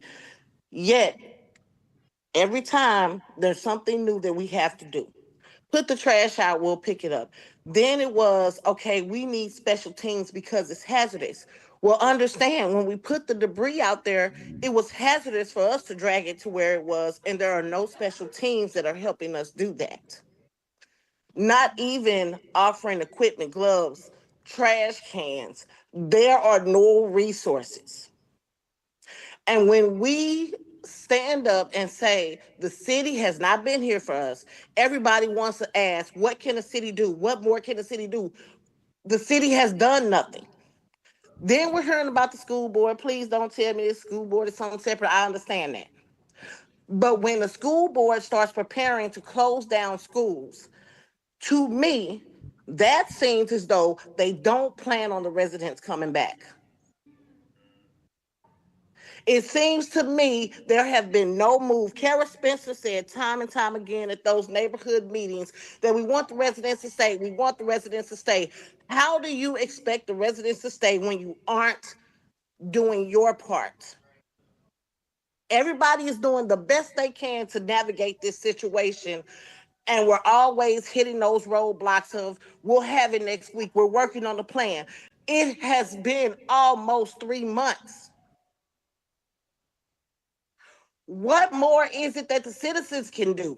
How long is it going to take down a plan? How long we have so many other operations and things going on, yet you're celebrating turning downtown into an entertainment district when you have people who are homeless. Thank you. Thank you, Ms. Kramer. Next person in the room. Next, we have Christopher Gladney. Mr. Christopher, first and last name and award you're resigning, and you have 3 minutes. Christopher Gladney. I live in the 11th Ward. And again, for everybody, I am the president of the Northside Independent Neighborhood Association. And I said it July 8th at the last town hall meeting, and I'm going to say it today. The stall tactics that have been going on around this $30 million and everything else has to stop. This is totally, totally, totally unacceptable. I'm looking at this paper here, talking about respond, restore, and rebuild. But I also, looking on here on my phone, about the Team 4 plan, conservation, redevelopment, and depletion. Can you speak into the mic a little bit more? So I look at this, and to me it screams gentrification, just like Team 4 screamed gentrification back in 1974 under the Rand Corporation. People need money to fix their homes, all the money, not just 30 million, not just whatever, all of the money. Mayor Spencer, before she was elected, said the city is flush with cash. Where's the money? People are tired of waiting. People are tired of the stall tactics and the political goobly-goop or whatever. People are tired. The other thing, too, is this. We need a public policy of economic development in the North Side, not a public policy of containment. This is ridiculous that we're sitting, this is like 4 meetings now. 4 meetings, and nothing has happened. And it's unacceptable. I mean, if the city believes that everybody in St. Louis deserves to have the best, then I believe that the city should put its money where its mouth is. Otherwise, everybody here is a walking contradiction, and the people are tired. People want results. They want results now. They don't want to wait and for another debate, for another meeting, talk about, oh, we're going to give this or we're going to give that. No, people need money right now. People need to rebuild their homes, and when wintertime comes, where are people going to be? We got people right now on Newstead Avenue with nothing. Nothing. At that last town hall meeting on July 8th, there's Sister Gwen that talked about how time and time and time again she called the city for help. No help. The only thing she's gotten from the city was a dumpster to try to clean up the place where she used to have her house. Again, the city's got to get off the pot and do something, because the people are tired. The people are not playing around. Their lives have been upended since, somebody talked about an emergency. It's been an emergency since May 16th. It's still an emergency now. Let's act like it.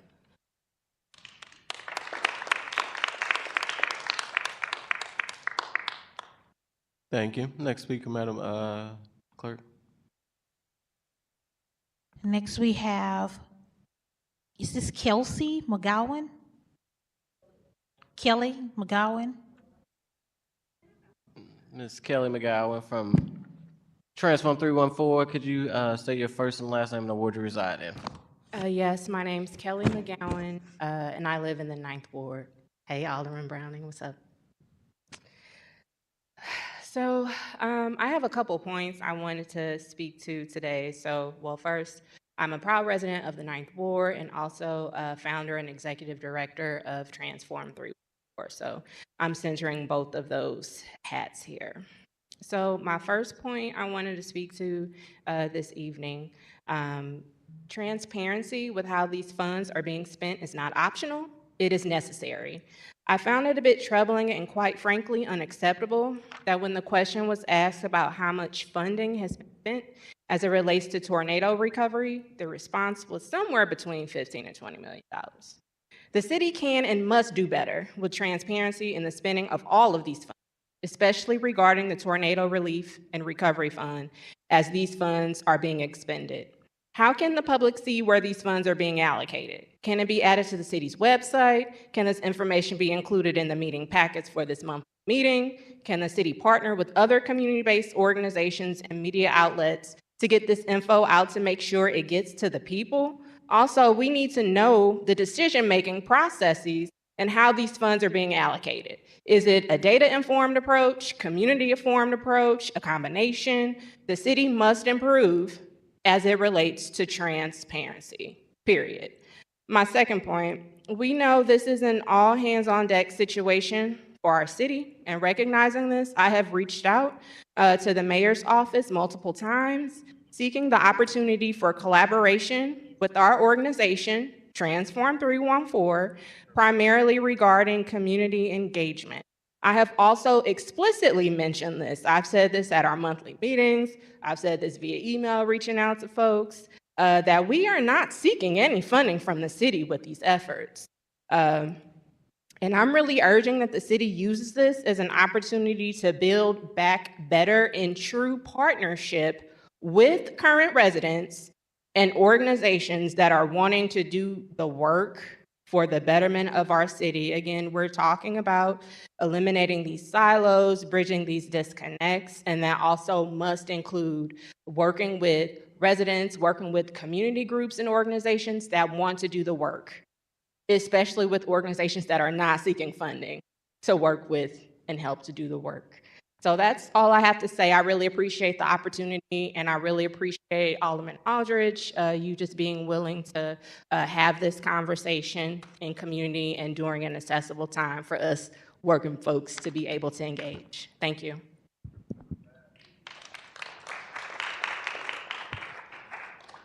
Thank you, Ms. Thank you. Next, we have Demetrius Mohammed of the, is this the first ward? 21st. Oh, we don't have 21, the fourth, So maybe ward? you are probably in the 14th, 11th. We 14th, don't- okay. It's okay, Mr. Muhammad. Just state your first and Yeah, it last used to name. Used to be It's 20. been a while. Yeah. It's been a while. Thank you for coming. You have 3 minutes. Yeah, my name is Demetrius Muhammad. I'm a member of the American Institute of Architects, and I'm also president of the St. Louis chapter of NOMA, which is National Organization of Minority Architects. Number one, first of all, I'd like to thank the St. Louis Building Department. They've been of great help to us in helping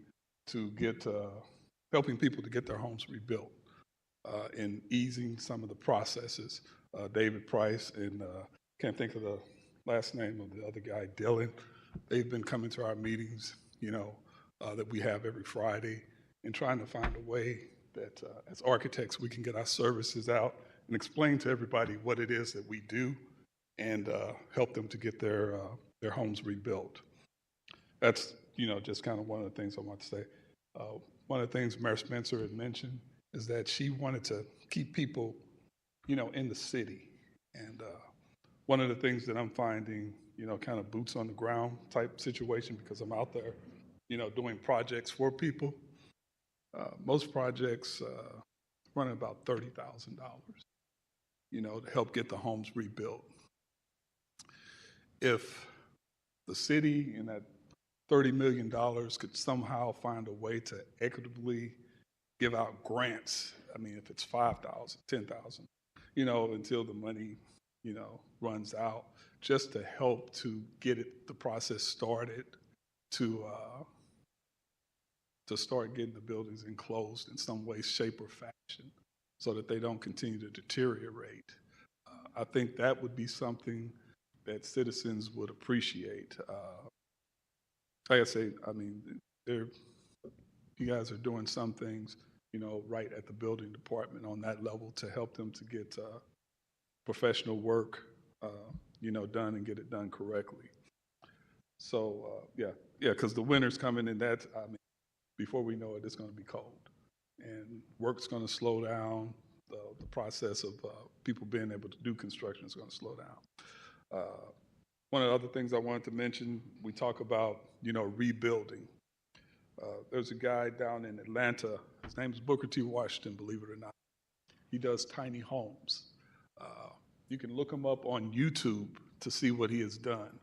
But what he has done in the process is he's brought down the cost of homes. They're tiny homes, they're 1,000-foot homes, but they fit a certain demographic. And I think we have a demographic here in St. Louis that there are certain areas right now in St. Louis City between Natural Bridge and Dr. Martin Luther King that are basically kind of vacant, that could be turned into developments. I hope Cynthia Jordan is still on the phone or still online here listening here, and she gets in touch with Julian. I'm going to leave you my card, Julian. So maybe we can all get together and talk about these future developments or something like that. But Julian, one of the things you talked about, removal of barriers. I don't know if you were involved with the building department and helping that process, but that's a good thing. That kind of helped us to move some things along as a professional in some of the being able to offer my services at a discounted rate, you might say. So, but that's pretty much it. So I'm hoping that we can, move forward in the future with some of the redevelopment and looking at some different ideas that may be there for different cities and, remove some of these barriers and hopefully get some money directly to the people so that they can get some work done on their homes that will keep them. If I have a home that I'm working on, that means I want to stay. Thank you, sir. Thank you. Next, we have online Madison Bucas. Bucas? Ms. Madison, can you raise your right hand, please? Do you swear to tell the truth, the whole truth, and nothing but the truth? I do. All right. Just state your first and last name, the ward you reside in, and you have 3 minutes. You may proceed. My name is Madison Bucas, and I was from Ward 10, and now I reside in Ward 8. We were displaced by the tornado, and I did want to say, I want to share the disappointment in how the responses played out, especially in the Academy neighborhood. But I also wanted to bring some attention to a very fixable issue that is making things harder for families. 2 library branches in North City had to be closed for repairs, and that's going to take several more months. And everybody in the area is being redirected to the Schlafly Library branch. And they've been so wonderful about receiving everybody. But if you go there during the day, you have to pay to park. And it's only free after a certain time, like late in the evening. And there are a lot of people that rely on the library for, you know, entertainment, air conditioning. During the summer, they do free lunches for kids. That's internet, everything. And I've reached out to them, and the library is not to blame, and they're not able to control this. The garages are run by the city. So if there's anything you can do, or even tell me how to do, I'm happy to do some work to try to facilitate that, so that library users are able to at least get validation, so that families are able to bring their kids in during the day. Because, you know, right now we're struggling with the heat, but as everybody has pointed out, in a few months, it's going to be struggling with the cold. And second, I wanted to bring up that we have a few universities in the city. You know, we have SLU, we have WashU, and there are students right now studying urban planning, social work, disaster response, and public health.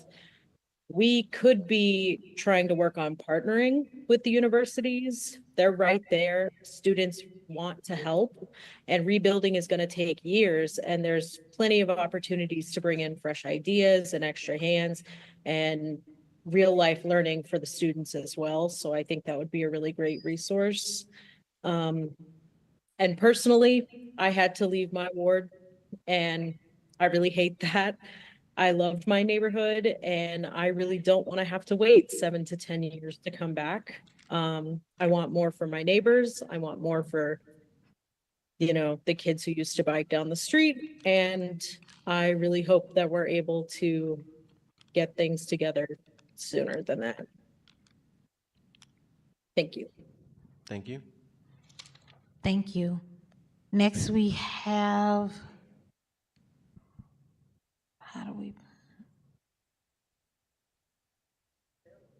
I'm sorry, he crossed out. Josephine Perkins. Josephine still here? Going once, going twice. No, Miss Josephine. Okay. Okay, Chris Wilcock. All right, Mr. Wilcox, say your first, last name, ward you reside in, and then you have 3 minutes. You may proceed. Thank you. My name is Chris Wilcox. I live in the 14th Ward. So, I mean, one of my initial reactions to that presentation is that it really highlights how important it is that city governments need to start having their own administrative capacity, so that they don't go to corporate management consultants to get answers to questions that they should already know the answer to. I mean, hearing the name Kim McKinsey and Company, I mean, was Satan's and Sons not available? Hearing their names means the vampires are already invited into the house, which means that those of us who are alert about developers and other profiteers trying to profit off at poor people's expense need to have our stakes ready. It's a demonstration of what the city needs to have, to be able to answer these questions themselves, and if it's ever going to make policy in the general public interest. And we didn't have to wait for examples, because like in some neighborhoods in the affected area in North City, like every neighborhood, or the neighborhoods have a charter school advertisement sign posted on every block. They were everywhere, including on in front of statues and memorials, things like that. So, one thing about immediately after the tornado hit, the best work that was done in the community was for free. It was primarily volunteers. People were out, they were clearing debris, they were learning how to use chainsaws for the first time so they could help to remove trees and such from people's lawns. The only paid city employees there that I could find were members of the sheriff's department, who mostly stood around not doing anything useful. And I remember distinctly one with a blue line flag pin on his vest lining up for the volunteer hot dogs. So, that's a real sign that like you shouldn't be going to the people with the money for the advice. You should be going to people who actually live there, who are actually affected.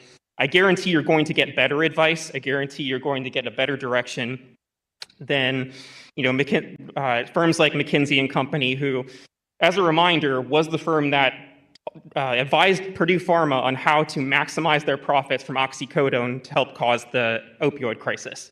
So this is who we're dealing with. We should be able to, we need to look out for particularly the most vulnerable people in our community. Not one person should be displaced for profit. That's going to require being most attentive to the people who are the most vulnerable. Also, the management consultants are not going to tell you about genuinely transformative interventions like community land trusts.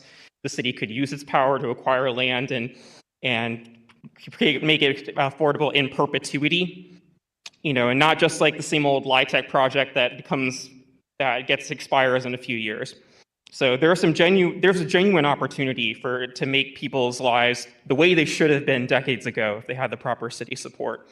And I'm really worried because usually what happens is that corporations will swoop in, benefit from people's misfortune, and we're talking about Katrina. That's exactly what happened. There's not a single public school in New Orleans because they used the opportunity to destroy the whole system.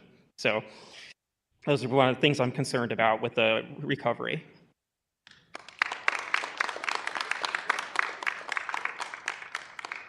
Thank you. Next, we have Tamara Williams. Ms. Tamara, if you... Oh, online. Hey, how are you guys? Hey, Ms. Tamara, can you turn your camera on, please? Okay. Just a second.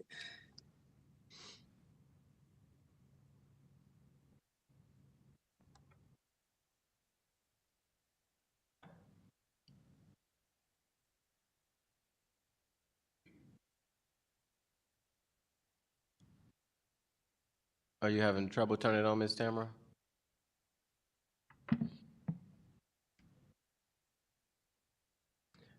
All right, what we're gonna do to just keep things moving, if Ms. Tamara, if you could work on your camera, we'll come right back to you after the person in the room get done speaking. Madam Clerk, could you call the next speaker in the room while she works on getting her camera together? We have Justin Eidelberg. Justin Eidelberg, Mayor from the West Side, please state your first and last name and the ward you reside in. It's unfortunate due to the consequences of my tax bracket, I can't comprehend. Is that your 3 minutes already? Oh, Okay. You got 3 minutes, Justin, you may proceed. Thank you all, appreciate you all. My name is Justin Eidelberg. Oh, my name's Justin Eidelberg. I live in the 10th Ward. And I want to talk to you all about the first thing, HHP, Housing, Health, and Policy. Thinking about what I've learned from you all over the last 8 to 10 years, you all have a lot of innovative strategies for housing inside of you. And I ask you all, how do we capitalize off of the opportunity that is here now for us to create the type of innovative housing that you all and many people in this room have asked for? And when I talk about those things, I think about solar energy. Right? The city of St. Louis area is going to have $29.9 million that they're going to allocate towards multifamily housing, as well as single-family dwellings, right? The city has their own allocation. I haven't seen that information and how much money they have on that. But like, how do we do these things? And thinking about that, and also looking at you all's nice charter, and about looking at the declaration of the state of emergency, I would like to know what things outside of permits can be fast-tracked to help with development. Because in the city's policy that was published for the declaration of a disaster, and looking up more into the city charter, it talks about things can be fast-tracked and how and what would that look like. from a health focus, I would like to know, and if, I probably won't get an answer right now, or Mr. Nix, can you give me an answer? I would like to know, when will the housing cleanup be? Nothing against nice people who's lost their homes, but I'm looking at it from a health aspect. There's a lot of asbestos, mold, a lot of things that were building materials in the late 18th century and 19th century that's blowing around in communities where we already have respiratory issues. And after talking with professionals, what are we going to do when they have to start tearing these houses down, right? If you got 5 houses on one street you have to tear down, that's a lot of stuff blowing in the air. So if you're a senior or a youth or a mother, where are you going to be at from the hours of 9 to 5? When I watched Mr. Nix's presentation, that's what it made me think about. When we start this cleanup, there has to be somewhere for people to go from the hours of 9 to 5 if they're having demolition happening on their street in a massive way. Last but not least, we're going to talk about a little policy. One was already talked about that, but I would like to know, how can the west side, starting at Academy Sherman, going west to Skinker, Forest Park, get use a policy that you all have, I won't speak of it now, that would allow us to go after 31% of the $1.6 billion to help rebuild our neighborhood. Because in their neighborhood alone, to rebuild a 3,000 square foot house with those bricks is $1,000 a square feet. And they live in a historic district. So thank y'all. I didn't think this time was gonna go that fast. Appreciate y'all again. Thank you, Thank Mr. you. Justin. Thank y'all. Ms. Tamara Williams. Hello, how are you guys? Good, Ms. Williams. If you can raise your right hand, please, so we can swear you in. You swear to tell the truth, the whole truth, and nothing but the truth? Yes. All right, please proceed. Just state your first, last name, ward you reside in, and you have 3 minutes. My name is Tamara Williams. I don't exactly reside in the ward, but I was just down there at the meeting in person until it sounded like it was for residents. So that's what I'm confused about. My business was in the 10th ward.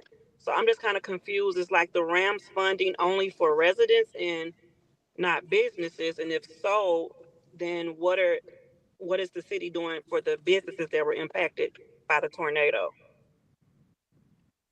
So the meeting is about all funds that are being spent, or what the plan is for the mayor's office to spend with the RAMS interest fund. And I think they're later down the line from the slideshow of planning, I could be wrong, is to also spend maybe some of that money on businesses, or if that would be SBA. So no, they don't plan to touch some of that money from the RAMS at the moment.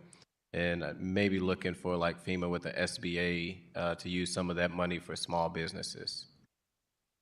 Yes, I applied for the SBA. Unfortunately, they're not giving business barely anything. So, but I was just wondering if this funding from the RAMS or whatever was helping the businesses as well. Yes, ma'am. Right now, currently, from looking towards the mayor's side, I don't think that may be the plan to use it, but that may be one of the reasons why we're having these meetings. It is important to maybe figure out how businesses are funded, either maybe through future RAM spending or during this process as well. Okay, that's all I really wanted to know.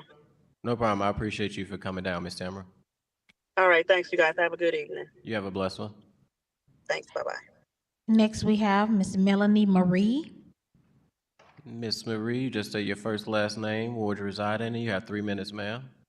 And you can proceed when you're ready. Thank you. Melanie Marie.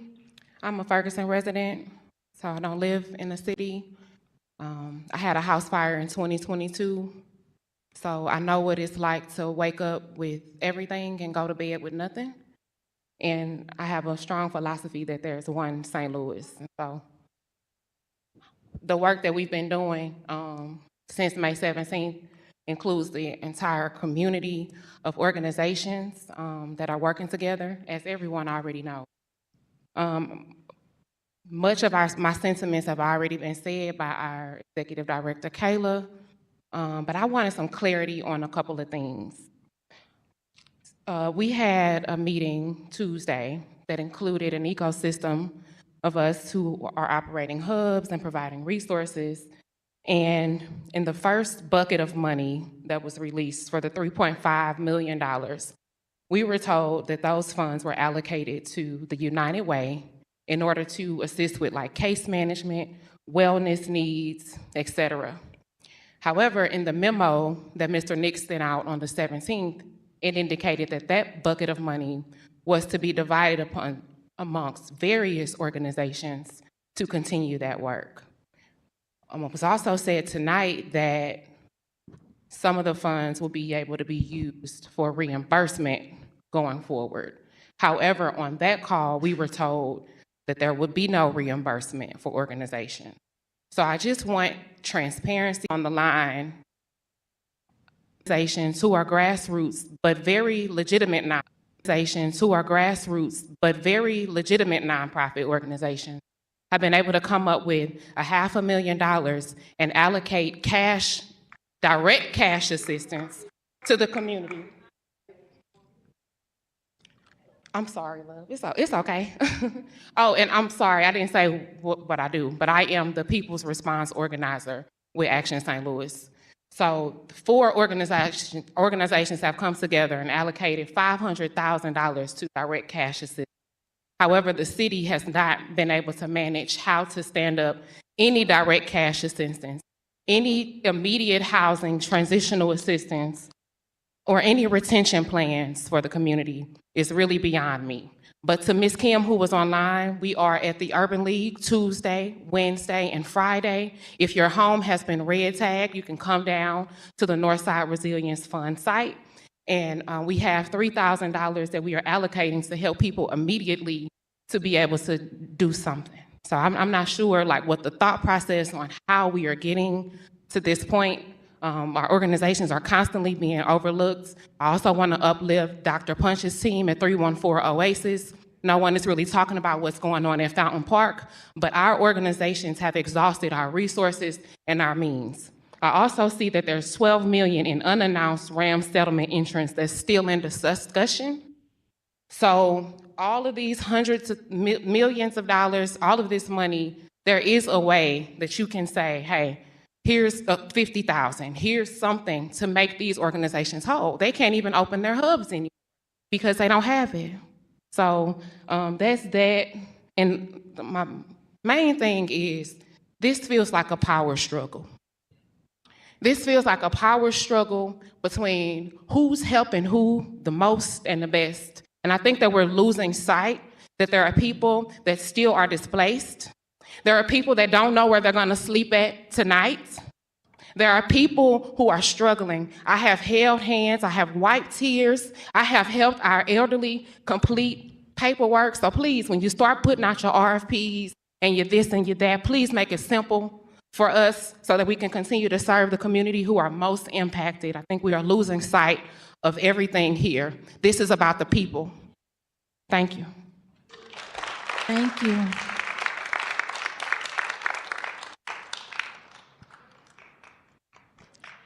Next, we have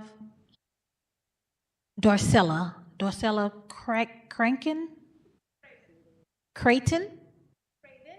Craven. I too thought that was just the sign-in, but since I'm here, I have a question. That's because I looked at the paper without having my glasses on. My name is Darcella Craven. I was born and raised in St. Louis until my mom signed me up into the Army when I was 17. I left for the Army. When I came back, I lived in St. Louis and raised my 2 children for 22 years in Ward 9. So I love the city of St. Louis. I was a member of Metropolis. The city is back the city way back in the day before half these people were even around. I was most recently your regional advocate for the Office of Advocacy with Small Business Administration, which unfortunately is no longer in the city of St. Louis. But my current question is regarding opportunity. I am currently the Government and Community Relations Director of Operation Food Search. And my question is, because I saw those buckets up there, is I wanted to talk quickly about what relief, recovery, and rebuilding looks like when it comes to addressing inequity in our food systems. Because Mr. Nix and the people who created that, food and hunger relief is more than just, food inequality is more than just hunger relief. So we have to understand that it is supporting nutrition access, it is addressing childhood hunger, it is improving access to fresh food, it is strengthening our local food systems like our urban farmers and our small grocers. When I was a kid raised in what is now called the Grove, wasn't fancy back then, we had a confectionery, and her name was Lily. And that woman probably supported the entire neighborhood, that small little corner store, which is now a garden, by giving us food and letting our parents pay it later, or letting the kids work it off. So we need to truly build small grocers because those are the people who are really helping, also small farms. My question is $0.5 million? Really? Y'all need to beef that up. $0.5 million for hunger relief is a drop, literal drop in the bucket. I truly encourage you to reconsider how much money you're putting in there, and when you look at hunger relief, realize that it is about systemic change. We have an opportunity now to really, truly ensure that our children actually have opportunities to eat healthy and well in our communities. So thank you very much.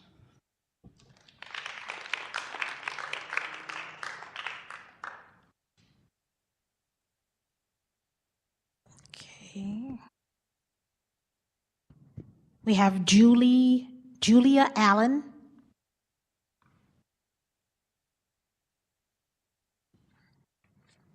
Ms. Allen, state your first and last name and the ward you reside in, please. And you can proceed. My name is Julia Allen, and I stand in 12th Ward, I think, in Sharon Tyus' ward. I guess I want to just... And if you could talk a little bit into the mic so everybody Okay, I'm sorry. I just want to piggyback off of some things that people said. I think we do forget the people who really have been affected by this tornado. I'm a volunteer for Invest STL, so I've made over 500 calls in 2 weeks just to let people know, first of all, about the Northside Resilience Program where they get the $3,000 if they have a red sticker on the house. But I also hear people saying, I have a yellow sticker and no walls. They don't have any back wall. The back wall might be out or the front wall might be out, but they don't have a red sticker. And a lot of those people, I think somebody mentioned about the mold and the dampness in the houses when the rain is coming in. You know, people need help. They really need help with that. I had to give you an example, I had 2 older adults that I referred to the St. Louis Area Agency on Aging. The only reason I was able to do that because I used to work for them, to ask them to do wellness checks. Because these people were living alone, they were isolated, they didn't have access to a computer or anything like that. And they didn't have any relatives that could come in to help them. And I think the most important thing really is the people. I mean, we're talking about the money. $30 million is not a lot of money. It's not going to help a lot of people. And I also feel like with this whole emergency thing and tornado thing, I really believe the city did not have a plan. They couldn't have had any kind of plan for any kind of emergency like this. And I think that it says a lot about our city government, what they think is important. One of the things that we are doing, because we're in the process of doing our neighborhood plan, we're including emergency preparedness. There are organizations out there doing emergency preparedness in their neighborhoods because the people on the ground were the emergency prepared people who came to our aid. And like I said, I think we tend to forget that there are people out there. One gentleman said, winter is coming. Well, it's summertime, and people are living in houses with mold in them. and that's a health hazard. And I want to complain about the city's website. During these phone calls that I was making, I'm looking for resources. I go to the city's resource website, they refer me to something else. It's a lot of nothing on that website that's not going to get people services or help. I'm an old school social worker.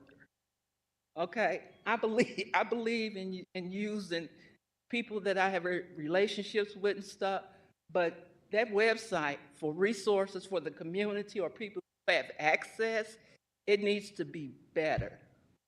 And I have one suggestion for the budget. I looked at the budget and I saw $40 million for street improvements and traffic calming. I think that $40 million should go to the people in the community. Street improvements and traffic calming can wait. It says seven, I don't know if it's 7 million, my notes are strange, but seven projects for Jefferson Avenue. I understand Avenue connects the Geospatial Center, plus it's the beginning of the new entertainment district. I also saw where they're supposed to be doing, I guess, improving Kings Highway, Union, Goodfellow, and Grand. That $40 million can be spent better by helping people. And the other thing I really want to mention is, I know they're spending a lot of money on consultants. Have you heard the term, asset mapping? Neighborhoods have assets in North St. Louis. They have already organizations that have been there for years that can really help with some of these issues. I can think of 3 in my neighborhood alone. We've got Annie Malone's Family and Children's Services.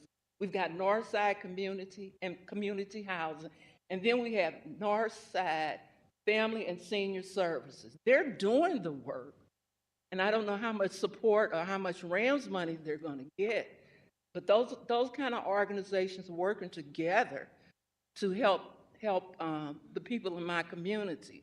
And I also want to say, I know that's your time, so if you can, I don't want to cut you off, but I want to make sure I share the had it time. not been for State Rep Kimberly Ann Collins, who keeps pushing me to do better and to come out and speak, I would not be here. Thank you for your time. Thank you. Thank you. I'm not sure how to make this name out, but I think it's either Linda Purcell or, is this Linda? Is there a Miss Linda in the room? Or Linda going once, Miss Linda going twice. Layla, is there someone here with an L? First name starts with an L, last name starts with a P? Okay, is that Larry? All right, Mr. Larry, come on up. You have 3 minutes. If you can state your first and last name for the record, and please proceed. Okay, my first name is Larry, last name Powell, P-O-W-E-L-L. All right, just speaking to the mic for us. Okay, I'm a resident of the 10th Ward. I live on Kensington. And to basically parrot all the previous speakers, the city has basically failed us. I have been a resident of the 10th Ward for 15 years. My home was destroyed, and if it was not for people like these people behind me, Wes, Carol, and Allie, I don't mean to leave anyone out, my good friend, Bill, we would really be in trouble.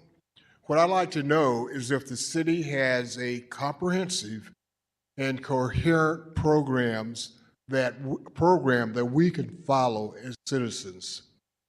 And I will stop at that.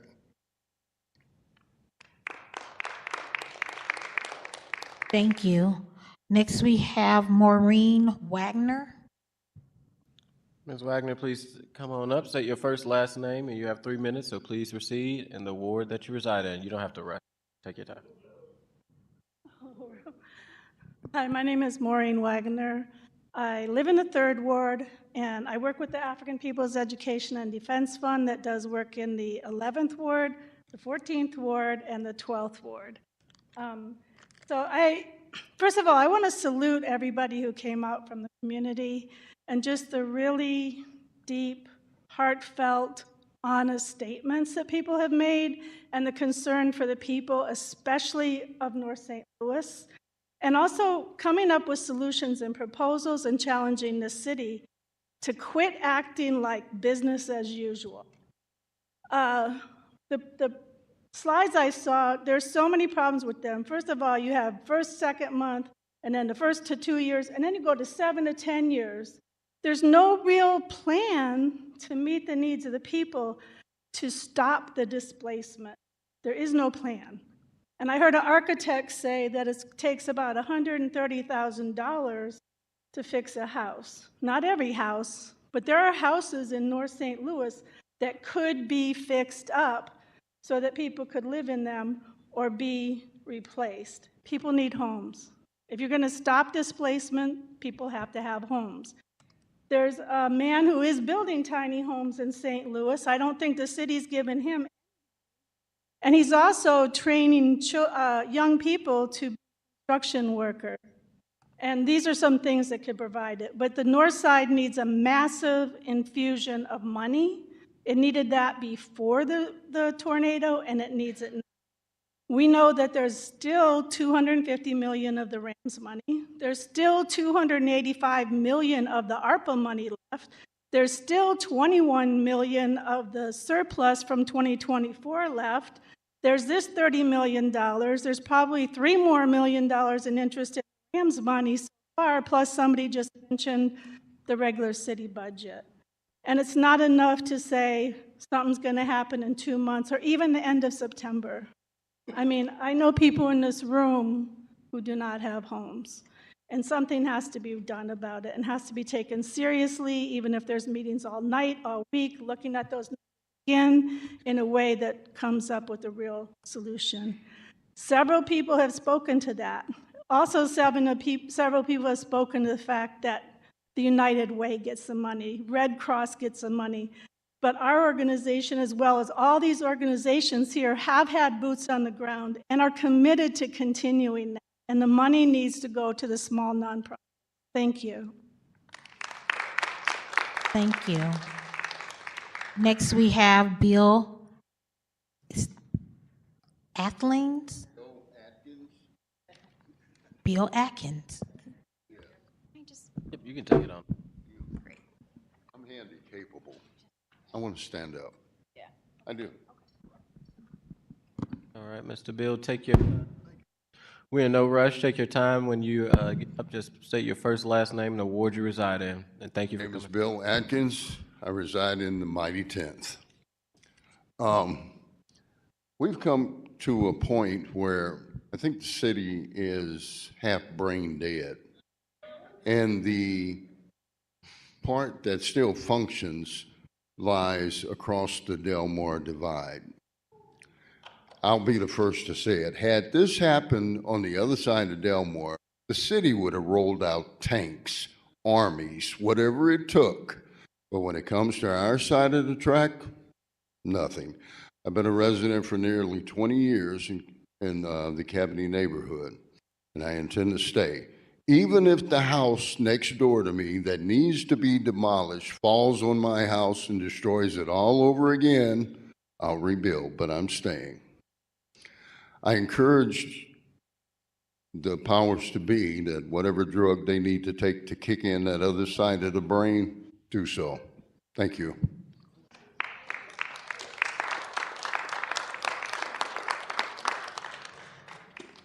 Thank you. Next, we have Precious Jones.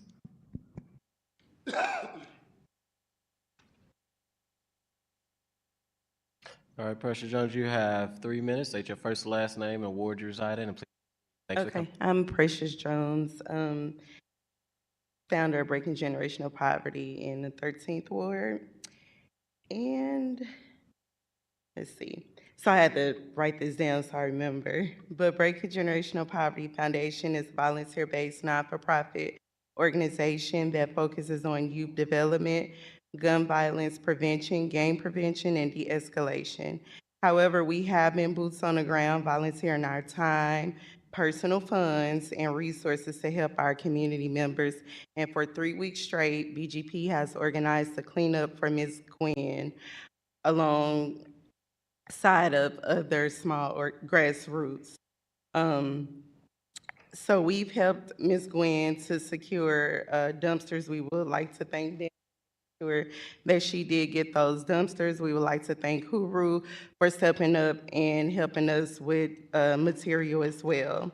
So also, I wanted to focus on the mental space, the mental health of our youth. We focus on the parts of the tornado and the non-housing part, but our youth also are, this is a very traumatic space for them and state for them.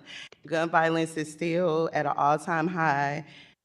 Crime is still at an all-time high. I do feel like the 30 million needs to be released immediately so that our youth have homes to go to and not stressed out about not having a home, wondering where their next meal is gonna come from, what are they gonna eat, where are they gonna live, just too much for our youth to be worried about. And I do think that we need to also take some of those RAM settlement and allocate those funds to grassroots that's actually on the ground doing the work. And when I say on the ground doing the work, also focusing on gun violence. We still have shootings, we still have homicides that's going up, and that's not really being talked about as much because everything is about the tornado. And I understand that that is a huge part, but also we have to think about the schools that's closing too, and merging these neighborhoods together with systematic issues that these kids are in different areas with beef. So when you take them from their areas, nobody has really worked on de-escalating these traumatic issues or really worked on de-escalating these beefs, and now you want to put all these neighborhoods into one school. Who's looking at the homicides that's probably going to go up? Who's looking at the crime rate that's probably about to be off the chain? Like, this is really bad for our community. So I really want to say that I think some of the RAMS funds should be allocated toward our youth development, put our youth development at the top as well, because now we are messing with our youth education. We are messing with their homes. It's just so much that they are going and that they're exposing, and their kids, and they should be able to come home, and they should be able to come to a nice home, a nice neighborhood, and they schools should not be closing. Like, they are scared because they know when they step into these schools, where's the safety? Who's gonna stop this gang from getting into it with this gang? And nowadays, these kids don't fight, they shoot. So please allocate some of these RAMS funds to organizations such as BGP and other ones that's doing the work, and do not keep allocating the same funds to the same organizations, because what they submitting is not adding up to the homicide numbers that we seeing go up. And that's all. Thank you. Thank you, Ms. Jones. Next, we have Ms. Paula Vickers.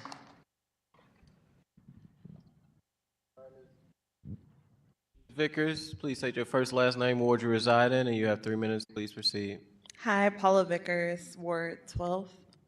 Many of the programs and nonprofits being counted on are only allowing support for red tags, and a lot of that is because of funding. With green tags and yellow tags, folks are able to get back in their homes sooner. So any organization that receives these funds, I ask that you open it to all residents that are just wanting to go home. Families need to be somewhere before school starts, and so many of the families in my neighborhood have very petty repairs or very small repairs, but they have no funds to do so. And when you get a green tag, you don't qualify for any assistance. Please consider direct cash programs from the city to include these green and yellow tags so neighbors can come home sooner. I felt safe because of my neighbors. My home is ready, but I don't feel safe to take my children back there yet.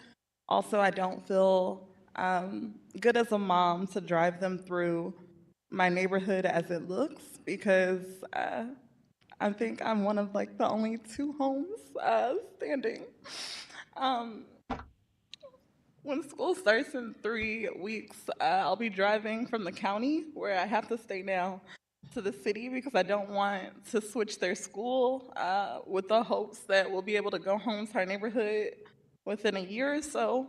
And when I said this to someone, they said, you probably won't feel safe going home before they're even out of elementary school. And hearing that 7 to 10 year timeline does not even feel imaginable to hold on hope for. So just please considering open direct cash to families that can get home sooner so that we can have our neighbors that make us feel safe, not police, not anything else. Our neighbors make us feel safe and we want them back home. Thank you.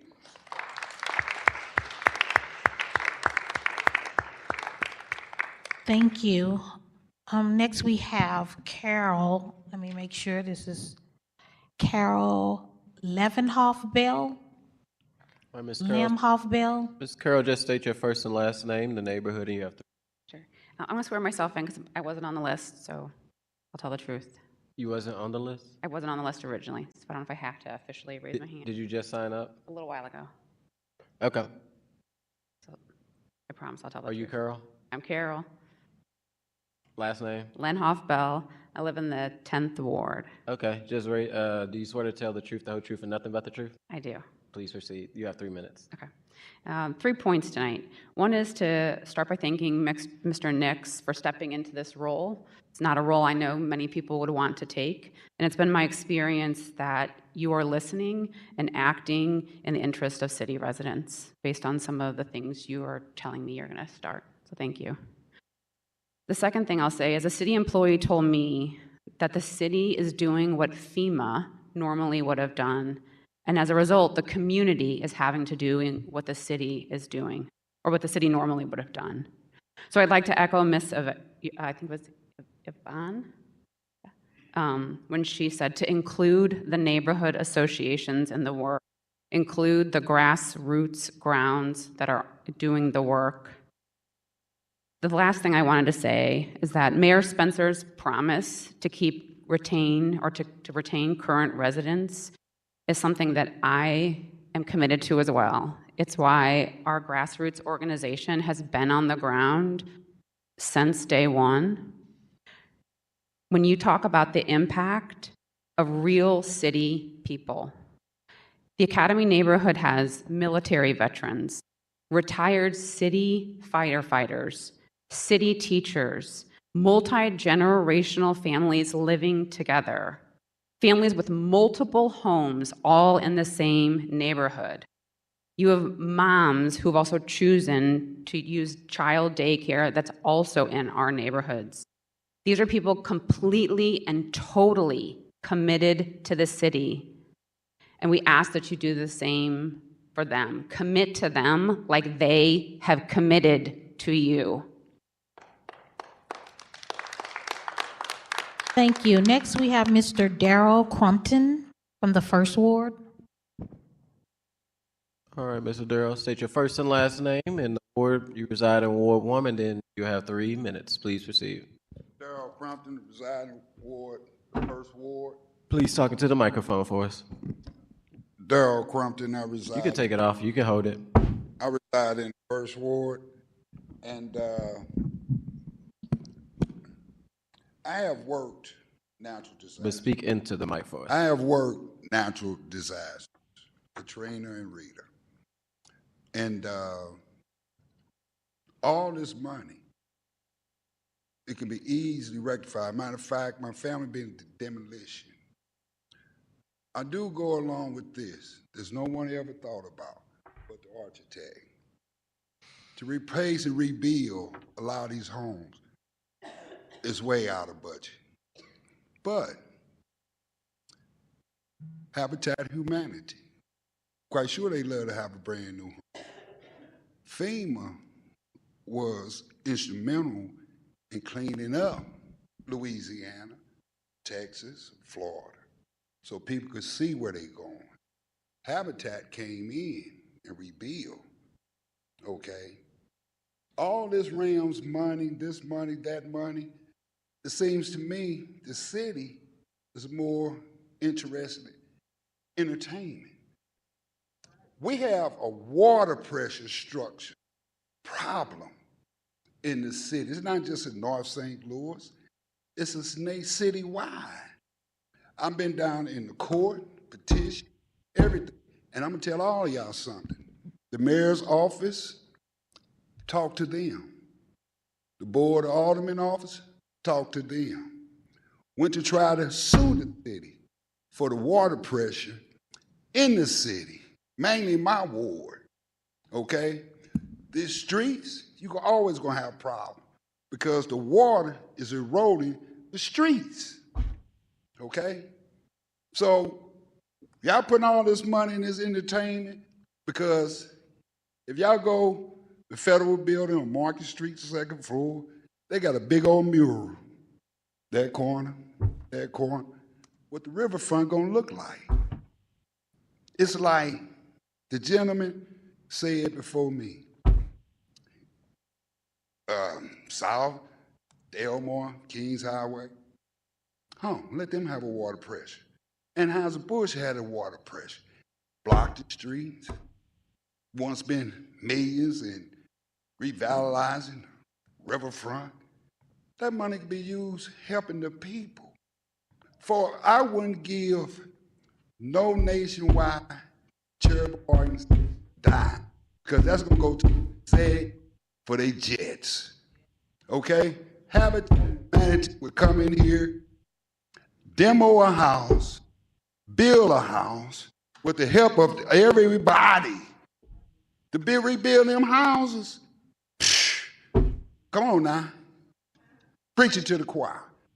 My family was in demolition. 3 layers of brick. There's 40 per side. Y'all ain't got enough money to build every house, but you got enough money to tear them down, salvage bricks, get Habitat in here. They will build homes free. I've seen them do it. We go build her a home. She would help you.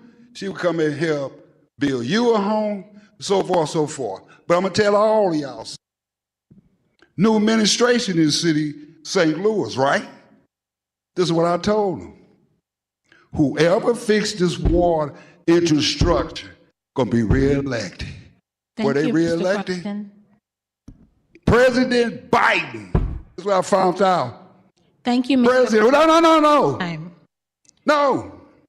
See, I must be stepping on a nerve. But President Biden gave a grant to every metropolitan city in the United States for the infrastructure. I found out the one that's over St. Louis didn't do his job, you fired him. So y'all can't fill out the paperwork? So, sir, when you repair these streets. So, sir, All right. Thank you. Yeah. I appreciate you. Stepped on a nerve. Thanks for coming. Next. Next, we have Felicia McClendon. Miss Felicia, you please state your first and last name. You have 3 minutes. Please Better proceed. stop. You know my name is Felice, like Felice Navidad, and we don't have I'm time sorry, to Miss sing it. Felice. That's okay. That's okay. He knows that though. But at any rate, I want to thank you for the infrastructure we do have. We need more. That's what you're hearing. I want to thank Sis from Penrose who mentioned, she was the first person to mention the boots on the ground comment. But there are organizations and people, when you see somebody who would do the work for free, whether there's money or no money, that's who you want on your team, not somebody who already has lots of money. But that said, what I wanted to get to very quickly is we need better communication. Sis over here mentioned the website. Technology too smart right now. This phone can do stuff I don't even know how it works yet, but we know we can work smarter, not harder.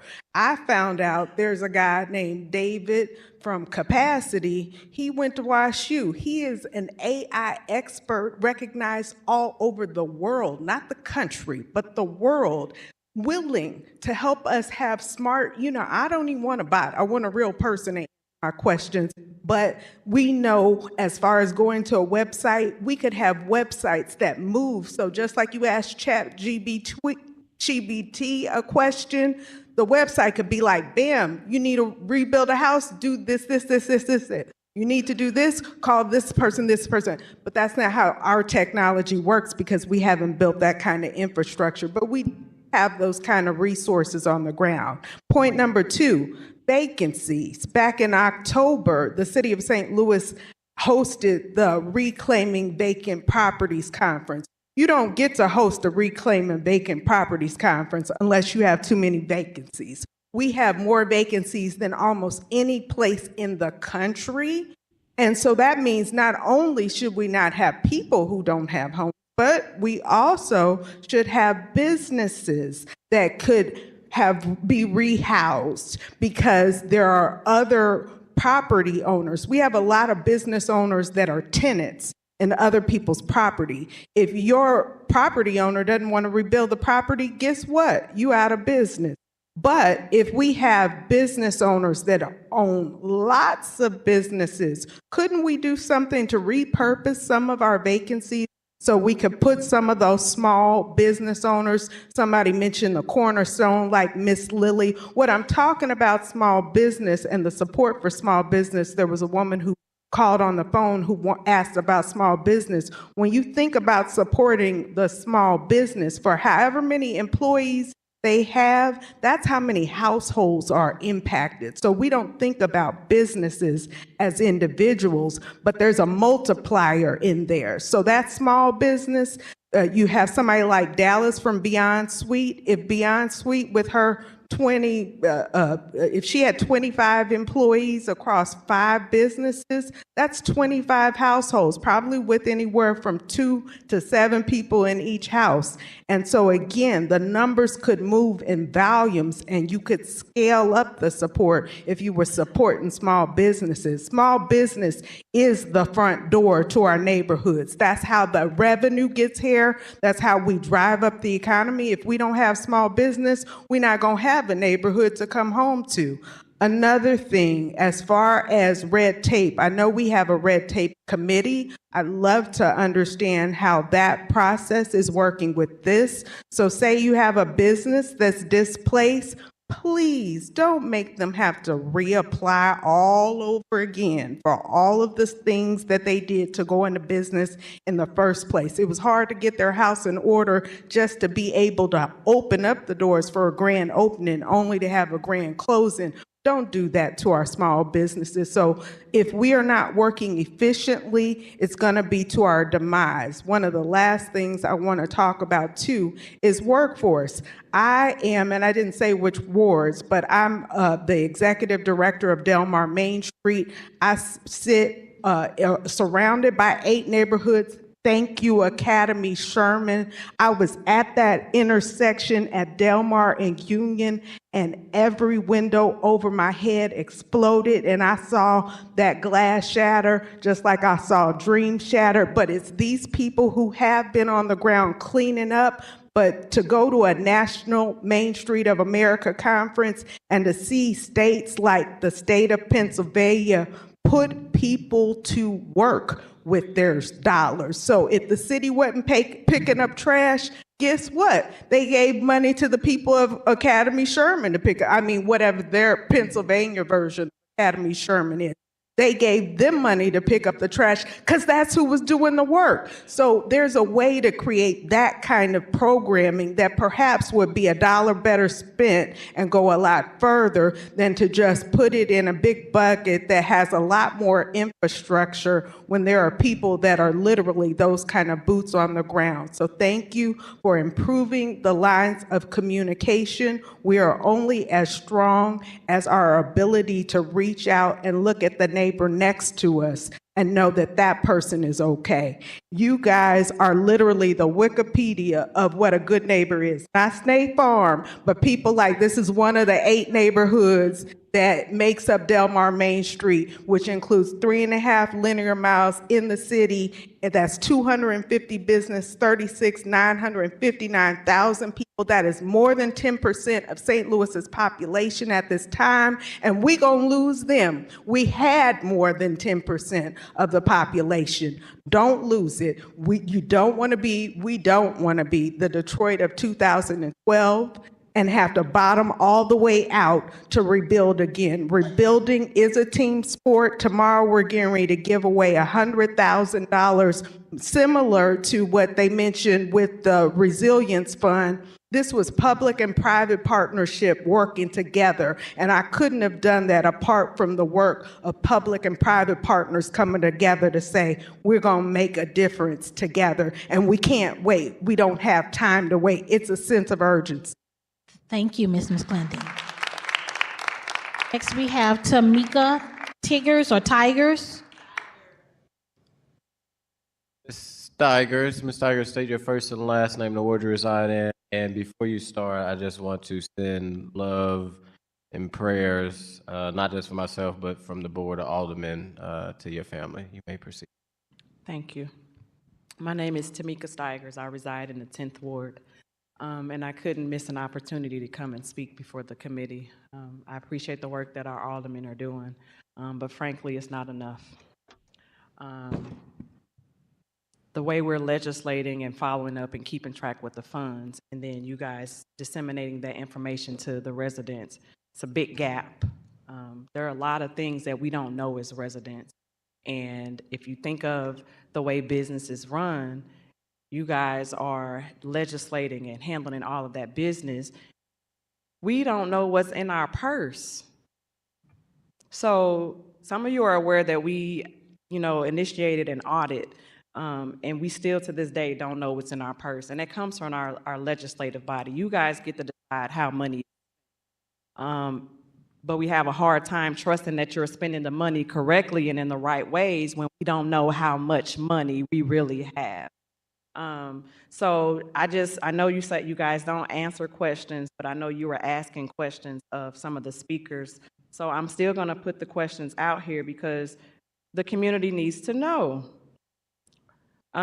Where are the small businesses in all of this planning that we're talking about, the tornado? As Felice just said, the small business community is the backbone of the community. We put people to work. We put people to work. We feed the community. We tend to their needs. We cannot just continue to talk about the tornado and the relief efforts, just leave the small business community with, go talk to the SBA. That don't cut it. That don't cut it. The SBA offers loans. That's what they do. Most of our businesses received loans just 5 years ago because of COVID. Most of our businesses are not set up to go again and add more debt to our bottom lines. So that SBA answer, it doesn't cut it. We need for the city of St. Louis to understand that if we want to see progress and motion moving forward, we have to support our small businesses. It's a must. It's a demand. It's not an ask. We need funding for small businesses. Put families to work. So we need to know what really is the amount of funds in these accounts. We need to know because the former mayor told us that all the money was already spent for the North City Small Business Fund. And I know full well that it's a lie. We need you guys as our legislators to tell us, because you should be going and check how much money has been spent. Like actually look in the bank accounts, not listen to what somebody say. Have you seen what's in our bank accounts? President, have you seen what's in the bank accounts? Have you seen aldermen? Have you seen? Have you seen what's in our bank accounts? So everybody in this room is taking somebody else's answer as what is true. And I'm sick of it. I want to see the data.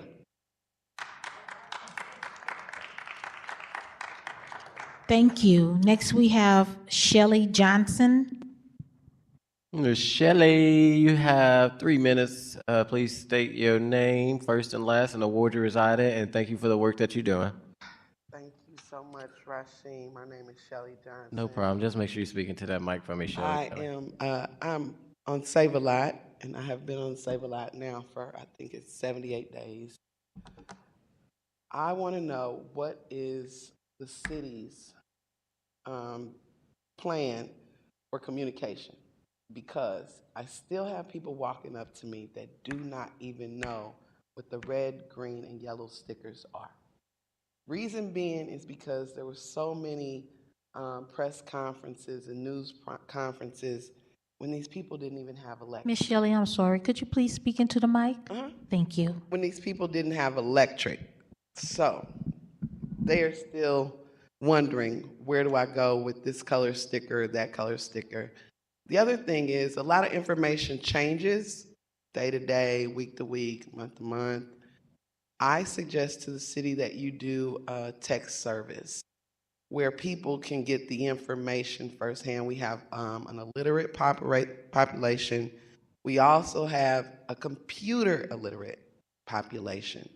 So all the services and funding that you guys are giving out or going to present to the community, you're asking them to go online. We no longer have Julia Davis right next to Save a Lot.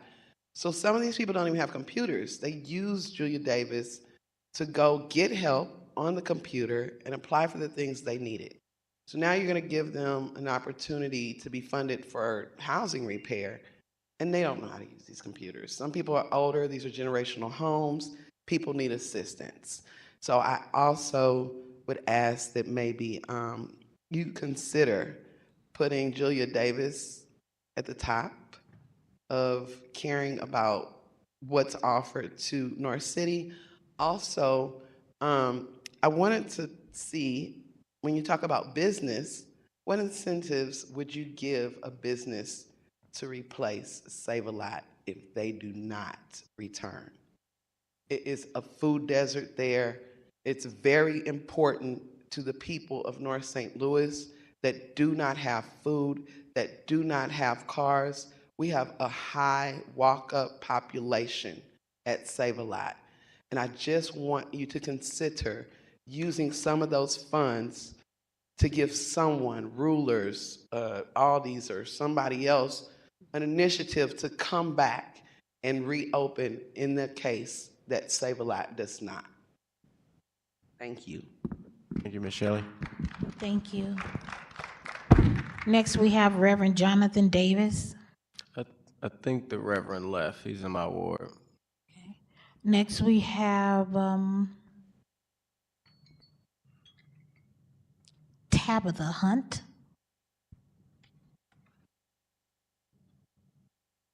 Ms. Tabitha, please come on up. Thank you. Please state your first and last name, ward you reside in, and then you have 3 minutes. Please proceed. Okay, my name is Tabitha Hunt. Just speak a little bit into the mic so we can hear you. Okay, my name is Tabitha Hunt. I'm a resident of the 11th Ward. I want to first say thank you for the work that you guys are doing. I see all of you guys, but I don't see my alderman. I don't see her at all. She hasn't helped at all, but I see all you guys, so thank you. But my concern is the $3.7 million for grant support for nonprofits. I see that you guys always give Urban League, Red Cross, United Way, all of them funding. And as I've watched Urban League, they have lines, enormous lines. They have no guarantee that all of these are city residents. They just let you get in line. And us small nonprofits, we use money out of our pockets. I didn't go sit on no lot. I drove block by block, block by block, using my own personal money. And so it's time to help us smaller nonprofits, and not so much as the Urban League who always gets the money, or the United Way, or the Red Cross, but the people who was out there actually helping. And when my money got low, I used Kim Collins, the state rep. I called her, hey, you got some spring water? I got residents asking for spring water. I'm out. She gave me some. So we need some help, not keep giving it to the bigger organizations, because we were out driving. I'm using my gas, my time, my car. It's a lot of people over there on Leduc and Marcus and in that area. They didn't even have transportation. You know, we going over there at night. We scared, but we were still going over there because they needed food, they needed water, they needed soap, they needed everything. So us small nonprofits, we need some help sometime, not just the big ones. And so I'm just asking that you guys consider us when you're giving this money on 8-4. Thank you. Ms. Hunt, are you in the 12th ward or you in the 12th ward? 11th. 11th, and happy belated birthday. Thank you. Thank you. Next, we have James Stringfellow.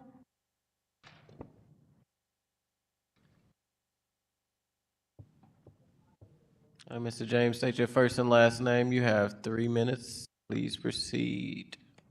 My name is James Stringfellow. I'm in the 11th Ward.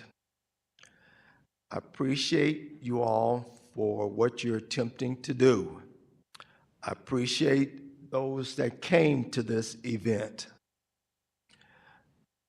Now, we've heard some fantastic ideas, and some of them are facts that date back many, many, many years. I live in an area where the trees, the grass, and the weeds have grown and grown and grown and grown. If we're going to be concerned about fixing the neighborhood, we've got to also be concerned about the overgrown trees, the overgrown weeds, the lots that need cutting. It doesn't make sense to fix a house and you can't see the backyard or your neighbor. So I wish I could be more specific on how to start. I wish I could be more specific on what's needed, but I'm hoping that after all of the people that talk to you, hopefully you get an understanding on how big the problem is and can put together an effort that generates quality in the end. Thank you. Thank you, sir. Thank you. That was our last speaker of the night.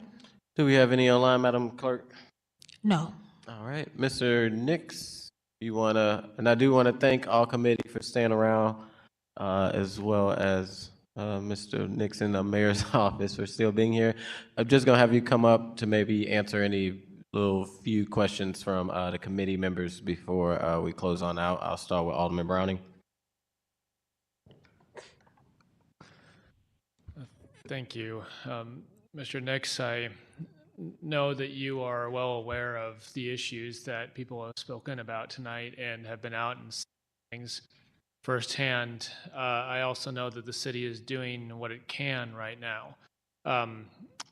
I hear a lot of people that feel that there's not information being shared in a timely way, and I understand the challenge of that because, as has been noted a lot tonight, people that don't have electricity or people that don't have internet access, it's difficult for them to access that. I know that we've been doing canvassing efforts, and there's been a lot of things. I also want to highlight, because I think it needs to be said tonight, the federal government abandoned this city.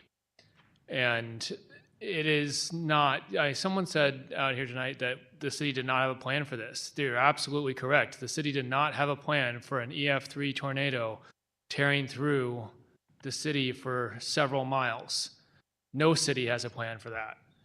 But we are trying to put together a plan, and we want to do it with you, because we're not going to build back these communities without you. And we want to make sure we do that correctly. And I know the mayor's office is doing that.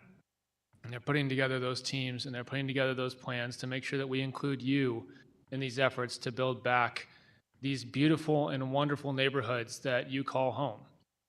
So, Mr. Nix, I don't have any more questions for you tonight. I know this is going to be an ongoing effort, but I just wanted to say that I do appreciate the efforts that our city workers have been doing. I do appreciate the efforts that the nonprofits, the small businesses, the small organizations, I know everyone's doing everything they can right now. We're going to have to keep up that level of effort, and we're going to have to do our best to support each other, because this is not something that we are going to do alone. This is not something that we're going to survive alone.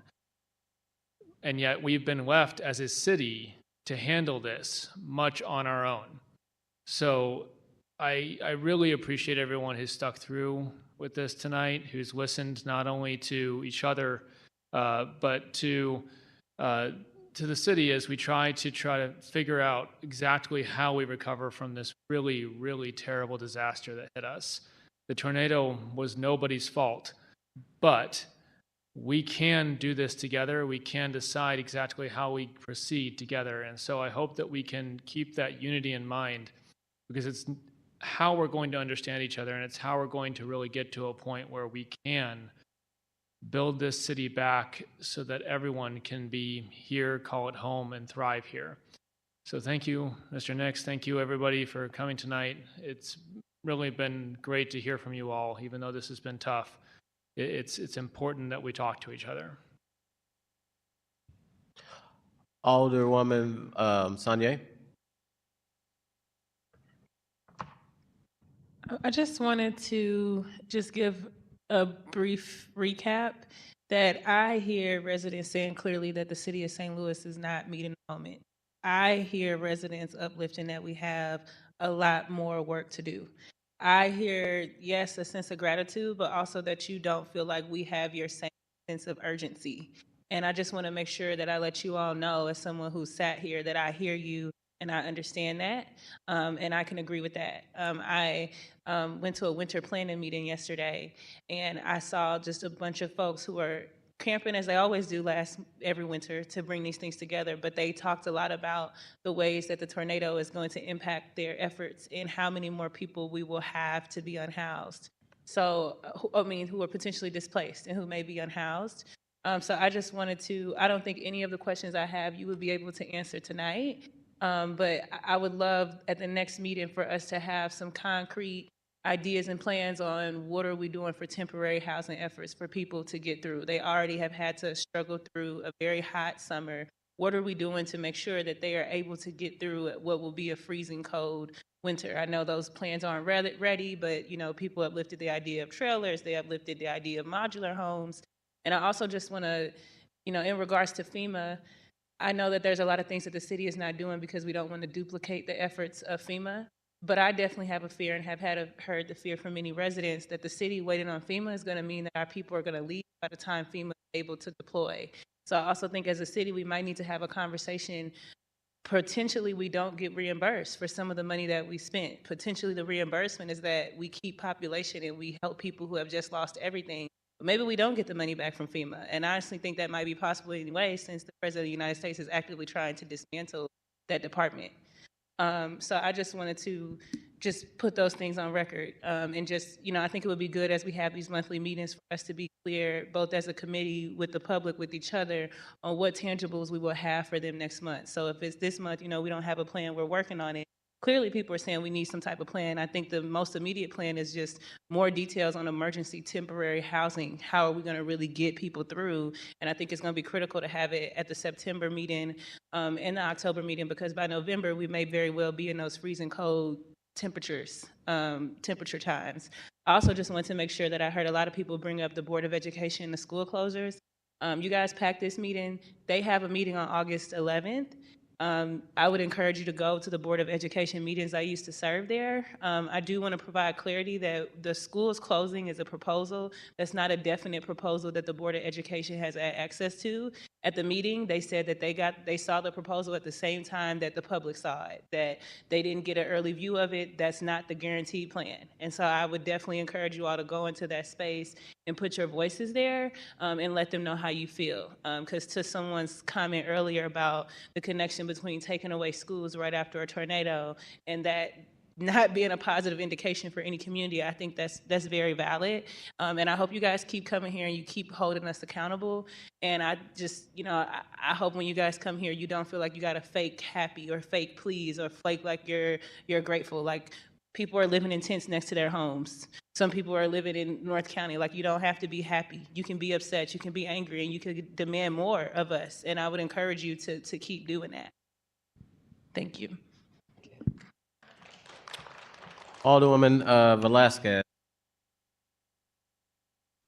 Thank you, Chairman. I'm not going to add too much. I think my colleagues have said a lot of this here. I mean, one, big thank you to the people who came here tonight and to the people who have been advocating for their neighbors and friends and family. I think that one of the things that we need to just take away as a body, as the legislative body here, is how we do work together. We are in uncharted territories. 5 years ago, we weren't battling the federal government and we weren't left out on our own. So I think that we just really have to be creative and open to finding ways to work together that maybe the city hasn't done in the past, but really thinking about how we bring people together for a solution for the long term. So I don't have any other questions. Thank you. Alderman Devotie. Yes, Chair. Mr. Nix, I don't have any questions. I would like to thank you for coming tonight, putting the proposal before us. I'd also like to thank all members in the room who asked questions and stayed throughout. And President Green, thank you also for coming. There's not much more to say. I thought that Alderman Browning's comments were succinct and to the point, both in terms of the federal government's response as well as the challenge lying ahead. So I join in those. And Chair, again, thank you for scheduling this meeting for tonight. Thanks, folks. President Green. Thank you, Mr. Chair and members of the committee. I echo a lot of the comments that my colleagues have made, especially that, we really have been left high and dry by FEMA in a lot of ways. And I do want to make sure, though, that I recognize that we have some really great FEMA representatives on the ground here who are doing wonderful work. And the frustration is not with them. The frustration is with Washington, D.C. And that has put us in this place of not being prepared. And I think all of us recognize that we were not prepared to meet this moment. So in this moment, we then have the choice of either blaming what we cannot control or taking ownership and doing whatever it is that we need to do locally, regardless of if that ends up costing the city money that we don't get reimbursed for or whatever. I am of the opinion that, like Alderwoman Saunier said, that I would rather spend money and retain residents than wait on the hope and dream that FEMA comes through with things that they may never come through with, or they may come through with and then pull out from underneath us or change the rules on, or we're playing this game of cat and mouse. And meanwhile, folks in our community are obviously struggling. I do have a couple of just follow-up questions I think that folks had throughout the night that I want to make sure that we get answered. One, can you clarify on the reimbursement versus only for new expenditures for organizations? Will organizations be able to apply for reimbursement through the funds, or is it just for new expenditures? Yes, there will be grants for organizations to take into account work they've done before and future-oriented work for the dollars that were announced. Okay, great. Another thing we heard tonight is about reevaluation of homes. We know that maybe a home that was a yellow tag on the, the week or so after may have had a lot of water damage since then, even, a green tag could have gotten a lot of water damage and now be a yellow or a red tag. Have we been able to do reevaluation of homes or to kind of know, what's getting fixed up, what's gotten into worse condition, so we know kind of what we're looking at? Yeah, so I'll comment a little bit about that. One, I want to maybe start with attention of the red, yellow, and green for what it is versus kind of what it's been used for on the ground, because I think that's important to separate. The red, yellow, and green stickers were intended to be safety-oriented nature of homes. We know that they were done in fast by large amounts of volunteers with large variance, even in the quality and how they rated red, yellow, and green. It was mostly critical to get a sense of the assessment of the size of the damage, to get the federal government and the size of the problem and the resources allocated. They were never intended to inform the dollars that go into homes. So I want to, one, thank Invest STL and Action St. Louis for stepping in. And I've had conversations that we've had these jointly, that the red has been just the best way they can to prioritize a limited set of dollars, recognizing the flaws. So one of the things that we are doing is, as we work through this with the city, our programs, the home repair program, the emergency stabilization program, are not based on tags. There will be a person that comes out to inspect the space and determine what the need is. So if you're in a green, yellow, or red tagged building, or one that was no tagged at all, yours can still be eligible for it and should still apply to those programs if the need is there.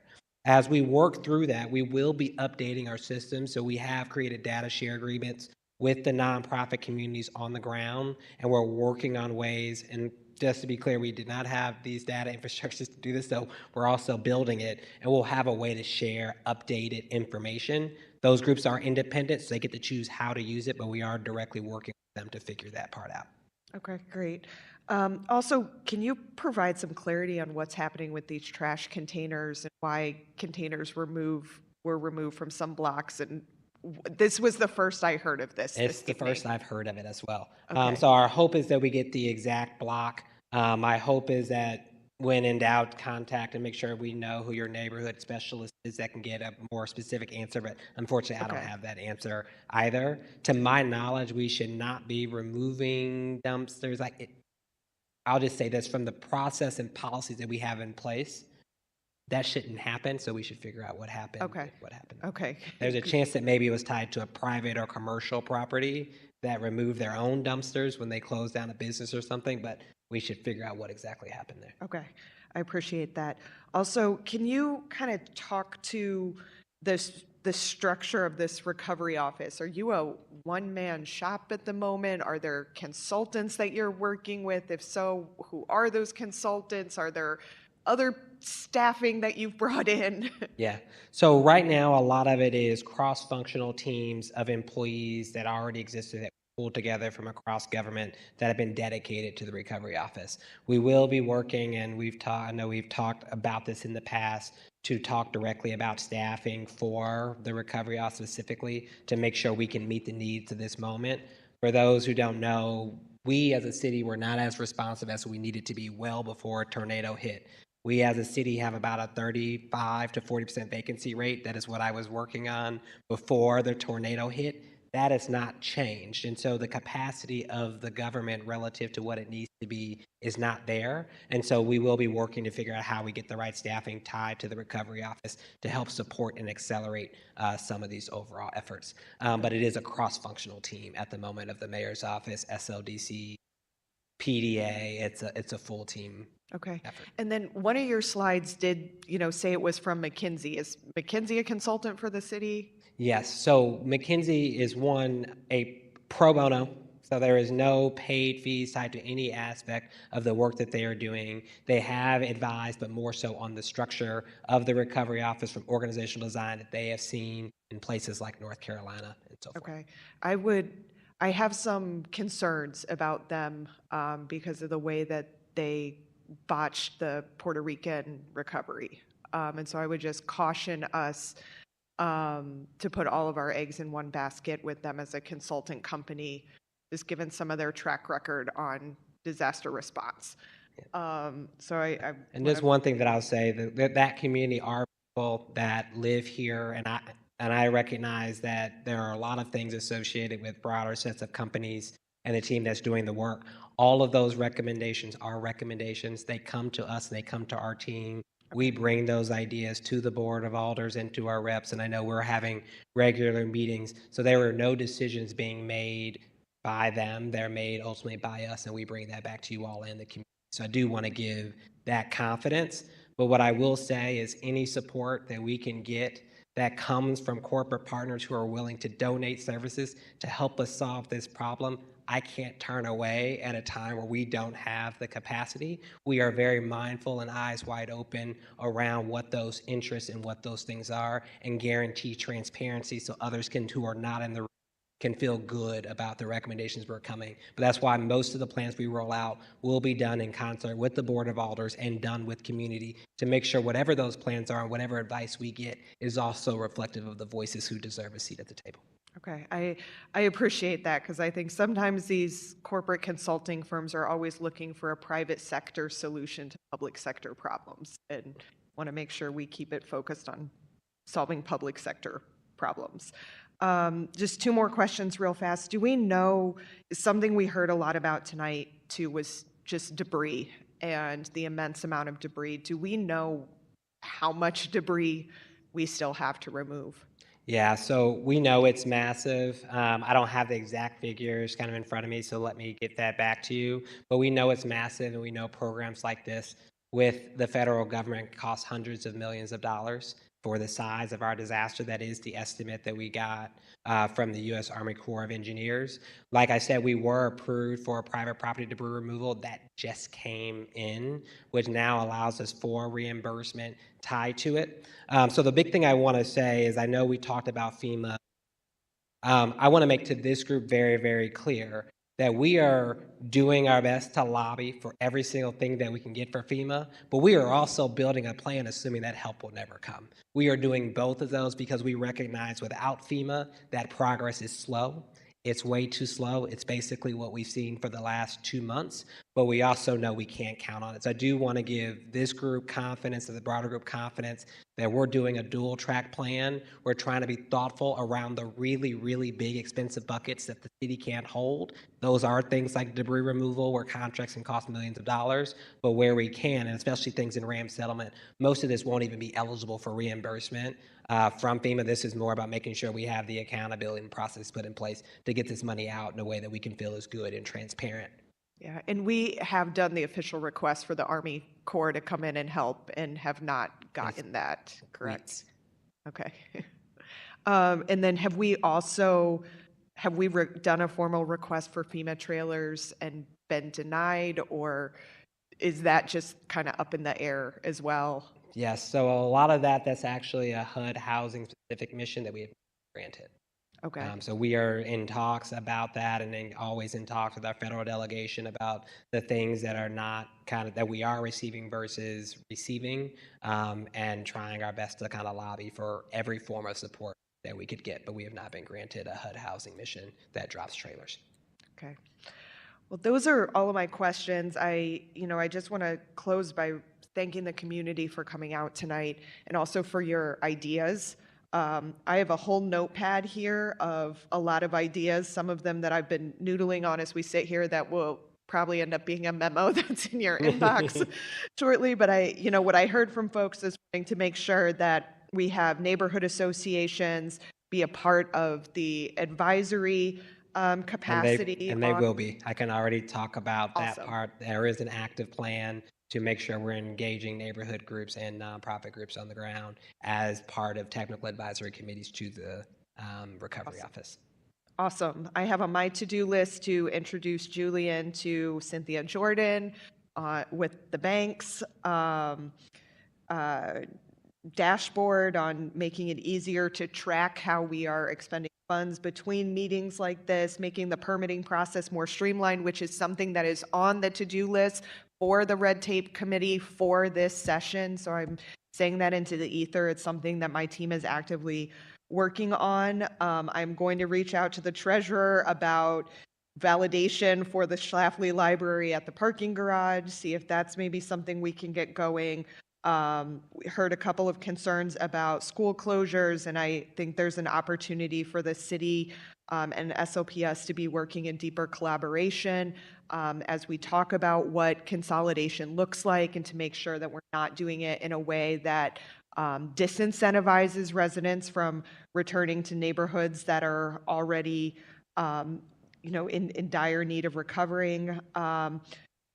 I heard loud and clear about small businesses, wanting to make sure we don't make people have to go through all the red tape to open up again if their business was destroyed, needing better ways to get out information to folks, including text messaging was something that came up tonight. The city does have the Notify STL program, and so I'm wondering if there's a way we can use that to better get information directly out to folks. And then, overall, just the need for housing. Housing seems to be something that we heard across the board tonight, and very urgently needing that long-term transitional housing is what I'm going to call it. So I appreciate, Julian, you taking the time to be in front of us, the public for staying for this lengthy meeting tonight, but it's important that we hear from you. And we're going to be doing this every single month, where we're getting updates from the mayor's office. This is our ability to get information from the executive branch, but also hold the executive branch accountable. This is why we have, different branches of government, and this is what this is for. So I appreciate everybody's time and commitment to this, and thank you, Chairman Aldridge, for taking the time to schedule this, especially on an evening, so that more community folks could attend. Thank you, Madam President. First, I want to, before I wrap up, I want to thank the committee members for also being flexible today to make this happen. I want to thank our staff here at the Board of Aldermen, Ms. Ora, for all your help today, as well as STL TV. Thank you, Julian, from the mayor's office, Dan, as well, for staying and actually listening to the public. A lot of times we have these hearings, they run long, and the people who need to actually hear the information don't sit in the room. And while it may be uncomfortable or aggressive at times, I think what the people are saying is important. So thank you guys for staying here and being available. More importantly, I want to thank the community for coming out today and turning out and being here. I want to thank the neighborhood organizations. I want to thank the groups that have been on the ground since day one. I'm going to be, as the young kids say, 100 and not be political. One of the things Alderman Browning said that is correct is we did not have a plan. And to be honest, we kind of got a concept. But only way that we are going to get through this tornado is it's going to take all of us to be figuring this out together. And we're going to have to be 100 with each other as community members, as organizations, as non-for-profits. Hold your elected officials, us up here, accountable. Hold this mayor's administration accountable, and figure out ways that we all can come together. And especially being understanding that we have to invest, and especially in a time like this, we have to invest in areas that has already been disinvested in the most. They have to be number one priority. We talk about this as our Katrina. One of the things that happened during Katrina is one of the most devastating communities and wards, the 9th Ward, the 7th Ward, majority Black wards, were impacted by that storm, and they did not get the necessary resources. They did not get the FEMA support that they needed, the full FEMA support, but it took the strong roots of that neighborhood. It took the resilienceness, it took the honesty, it took the boldness of community members and elected officials who actually want to work with community members to come together to move our city forward. And I will be honest, I am, ready to continue, and I know members on the budget committee, it's truly an honor to have them, is ready to meet every month to figure out how funds are being spent and how do we make sure we work with this administration to spend them in the right way, making sure that those dollars get to the non-for-profits. And if I'm not mistaken, there is an ENA meeting this Friday where there would be contracts voted on to move money for home repair and also to move money to start to go out to non-for-profits. This is going to be a long haul. This is not going to be something that's going to happen overnight. And North St. Louis has been disinvested in way before I've been around. But only way we are going to get through this is together and having these uncomfortable, bold conversations and holding each other accountable and understanding that these conversations aren't personal, but they are personal because we're talking about people's lives. And again, to all the community organizations, all the individual folks that stepped up on day one when government didn't know what to do or had no plan to, and just acted and cleaned up your block, helped out your community, delivered water, hot dogs, donuts, whatever it was. Thank you. And we as the city of St. Louis cannot do this work without y'all. And that's why continuing to show up, continuing to flood our inboxes, continue to hold us accountable and to give us ideas, because I think just because we're elected, we have all the answers. We don't. And we need you all to craft that policy to make sure that these RFPs are in a simple form so that everyday people could be able to get those. So thank you. And this is not the end, but this is literally just the continuation of this movement of us all coming together and working on this. And thank y'all for coming today. And if y'all can give yourselves a round of applause for being here, y'all deserve it. Madam Clerk, was there any written acknowledgement of written testimony? No, we have none. No announcements, and we already did not excuse the Alderwoman from the 12th for missing today as usual meetings. I'll take a motion to adjourn. Second. I usually don't second my own. All in favor? Previous rule. Previous row. Devotee was not here. Oh. All in favor? Aye. Any opposed? Motion carries. Thank you.